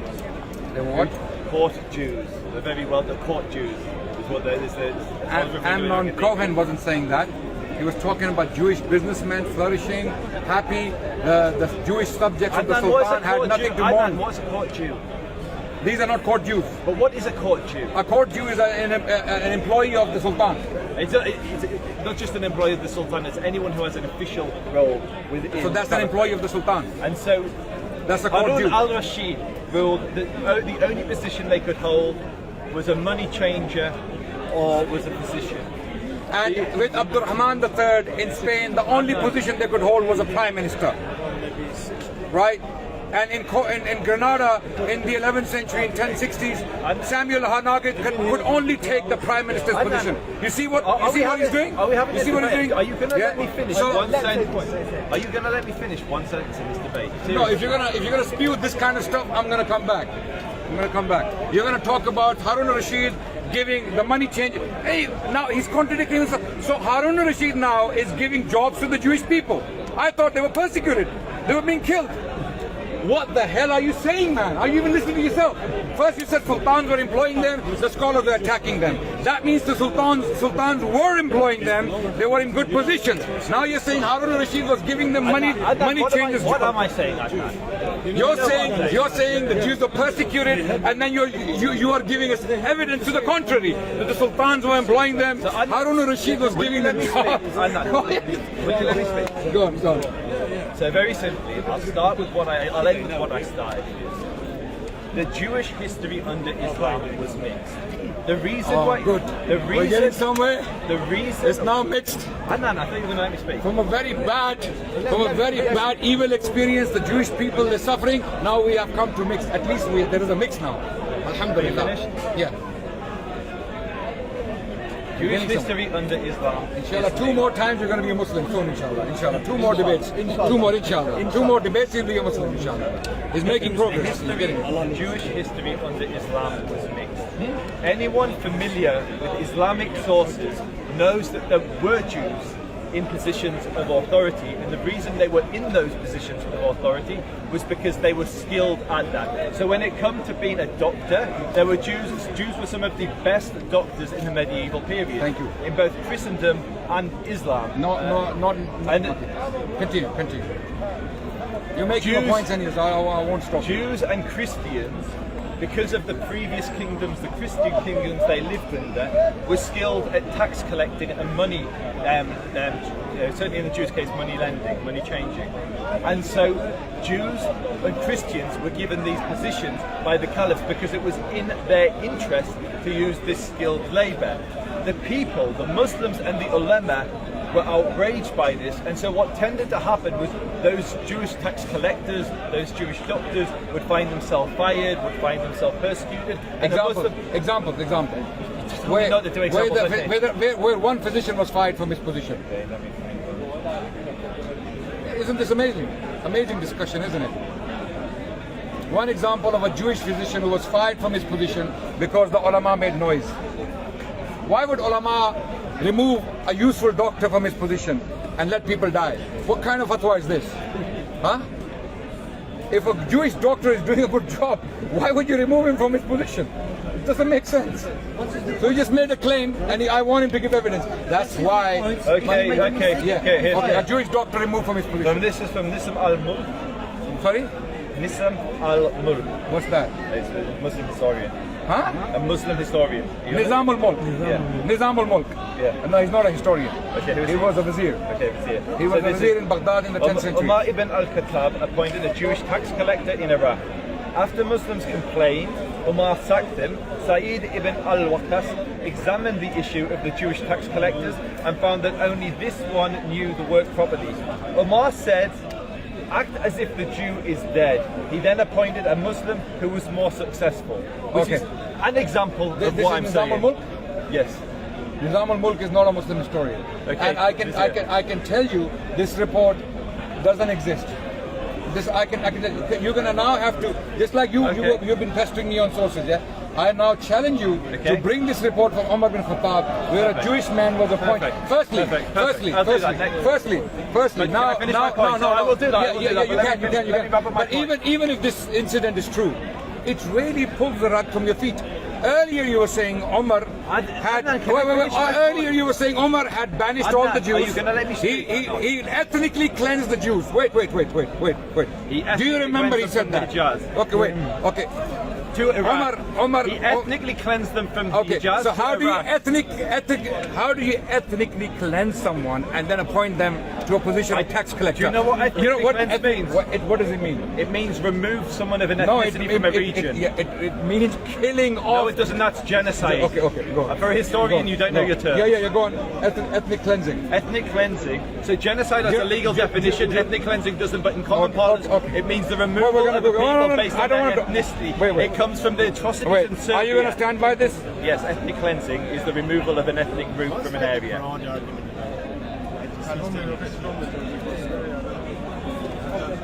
Is the forced removal of an ethnic, racial or religious group from a given area. Ethnic cleansing is the systematic forced removal of ethnic, racial and religious groups from a given area with intent of making a region ethnically homogeneous, along with direct removal, extermination, deportation or population transfer. It also includes indirect methods aimed at forced migration by coercing the victim group to flee and preventing its in return, such as murder.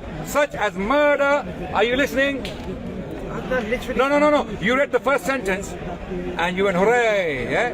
But let me read. What's what I said? Wait. Such as murder. It's the removal of Are you listening? Wait. Such as murder. Wait. Such as murder. What Israel is doing to Palestinians, right? Would you describe it the same way? Say what he's doing now. He's running away. He knows that. Okay. You can see that. Such as murder, you can see rape, and property destruction. What's my definition of ethnic cleansing? Omar was committing murder, rape, and property destruction, and then appointing the same Jews to go and tax collect. What were the other examples of ethnic cleansing? Was the removal of the people. Omar al-Khattab removed the Jews from the Hijaz to Iraq, which is where we're talking about now. He removed them to Jericho. This is true. Israel. This is true, but it was not ethnic cleansing. I mean, that is ethnic cleansing. It's not. When you remove an ethnic group from an area, you literally just read the definition. Okay. So why was he ethnic cleansing? You know what it means? It's what. Let me explain. What ethnic cleansing? What ethnic cleansing means? Ethnic cleansing means what Israel is doing to Palestinians. This is exactly what it means. 2 million Arabs living in Israel. Wait. Now, wait. Please, let me finish now. 2 million Jews in Israel. I was speaking, Adnan. 2 million Arabs in Israel. Every single Jew ethnically cleansed from the Hijaz by al-Khattab moved to Israel and Iraq, where we're talking about. Have you seen what the members of the Knesset, the Arab members of Knesset, what they say about the treatment in Israel? Do you want me to play videos right now? Wait. You just made a claim. You said the Arabs are there. Are they in Israel? Yes. Have they been ethnically How do they cleansed? feel about Israel? How do they feel? How many Jews are there living under the Palestinians? Zero, because they were ethnically cleansed. Because how many Jews are living in Saudi Arabia, in the Hijaz? Zero, because they were ethnically cleansed by Umar al-Khattab. He doesn't like the word ethnically cleansed because it has negative. Because ethnic cleansing constitutes forceful murder, rape, and removal and destruction. It can simply mean the removal of an ethnic. So why were the Jews in Palestine for 1,000 years? What were they doing there? If Omar wait. From the Hijaz. Adnan, wait. The Hijaz. Okay. Listen to what I'm saying. Okay. Umar al-Khattab ethnically cleansed every single Jew from the Hijaz. Yes or no? Yes or no? No. Let me explain now what he's trying to do. Because he's NBC, Fox News, and CNN, just like the Muslims are terrorists on news channels today, okay? Just like that, Omar was an ethnic cleanser, right? This is in same light, just as Muslims are seen as terrorists, extremists by these Western media outlets, just like that, Omar was an ethnic cleanser. What Omar did, let me explain. There is a difference. You see, wait, let me finish. After being taxed 50%, let me finish. Ethnically cleansed. Okay, let me finish. Omar, ethnic cleansing. Wait. Ethnic cleansing constitutes specific behavior, right? Which has been defined by scholars. Be quiet. Which scholars? Be quiet. Okay. Wait. Wait. Ethnic. It has been defined by scholars that I am right. You're not letting me speak. Adnan, which scholars have defined ethnic cleansing? Name one of them. Okay. Because there's a legal definition for genocide, but not for ethnic cleansing, and you don't know that. Okay. Because you're doing it. That's why you know about it. Okay. Very good. That's why there's zero Jewish Palestinians. I don't need to know about it because almost every Arab country has the audacity to say that Jews ethnic cleanse. After Jews have been removed from almost every Muslim country, just like Umar al-Khattab ethnically cleansed the Jews from the Hijaz. He's not gonna. Ethnically You have to let me speak. You made your point 50 times. You made the same point. Now let me make my point once. Ethnic cleansing constitutes a consistent behavior towards a given community. Yes or no? Yes? No. That's okay. Wait. Ethnic cleansing. Okay. Now, Omar, what he did. Wait. Be quiet. Did Omar, who took Jerusalem from the Byzantines? This is gonna be the answer to his question. Who took Jerusalem in the year 637 from the Byzantines, from the Romans? Omar. He knows. Omar. Were any Jews allowed in Palestine when the Byzantines were ruling? In Jerusalem, No. When was the first time the Jewish people were allowed to go back to Palestine? Not to Palestine, to Jerusalem. Jerusalem, which is Palestine. No, because when? the entire country. When? So it's under Omar. When? When? 3, 4. Okay, so Omar is putting the Jewish people where they wanted to be for the last 500 years. Wait. I'm not finished. Be quiet. I'm not finished. The Jewish people were banished on pain of death from the land of Palestine forever. After the revolt of Bar Kokhba in 132 CE, Emperor Hadrian, the Roman emperor, he razed the entire city to the ground. He destroyed the city of Jerusalem completely. It was razed to the ground due to the Jewish revolt in 132. And then no Jewish people were allowed to come back to the city of Jerusalem. After that, Christians come to power in the 4th century. They take the city of Jerusalem after Constantine comes to power. And the Christians were always anti-Semitic. At that time, they blamed the Jewish people for killing Christ. Right? So, the Jewish people were not allowed to come to the land of Palestine. It was when Umar and the Muslims took the land of Palestine, the Jewish people were allowed to come back after almost 400 years of absence. Jews were crying to go back to Palestine and to the city of Jerusalem. They were longing for Jerusalem. Their poetry, their writings, okay, this is where Zionist movement came from, from that longing gone wrong. That longing went wrong, and this is where we got this secular, godless, atheistic movement called Zionism that really, started to do something else, right? But the Jewish people were already there in Jerusalem. So what he's calling ethnic cleansing, if you spoke to the Jewish people at that time, they welcomed it. Why? Because from Arabia, they were expelled. The word is expelling. Omar expelled them, no doubt. This is historically accurate. Omar expelled the Jewish people from the Arabian Peninsula because it was sacred space for the Muslims. Okay? No, not only the Jewish people. Let me finish. No. Don't make it something ethnic. You're a liar. No.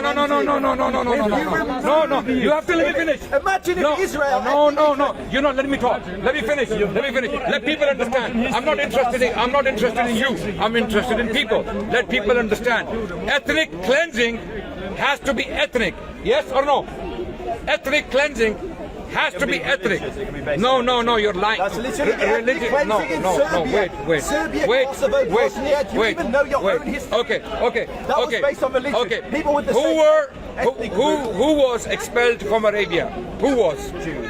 The Jewish people, the Christians, and pagan Arabs, and the very family of the Prophet. Those sallallahu alaihi wasallam. So no disbelievers were allowed in the sacred Muslim space.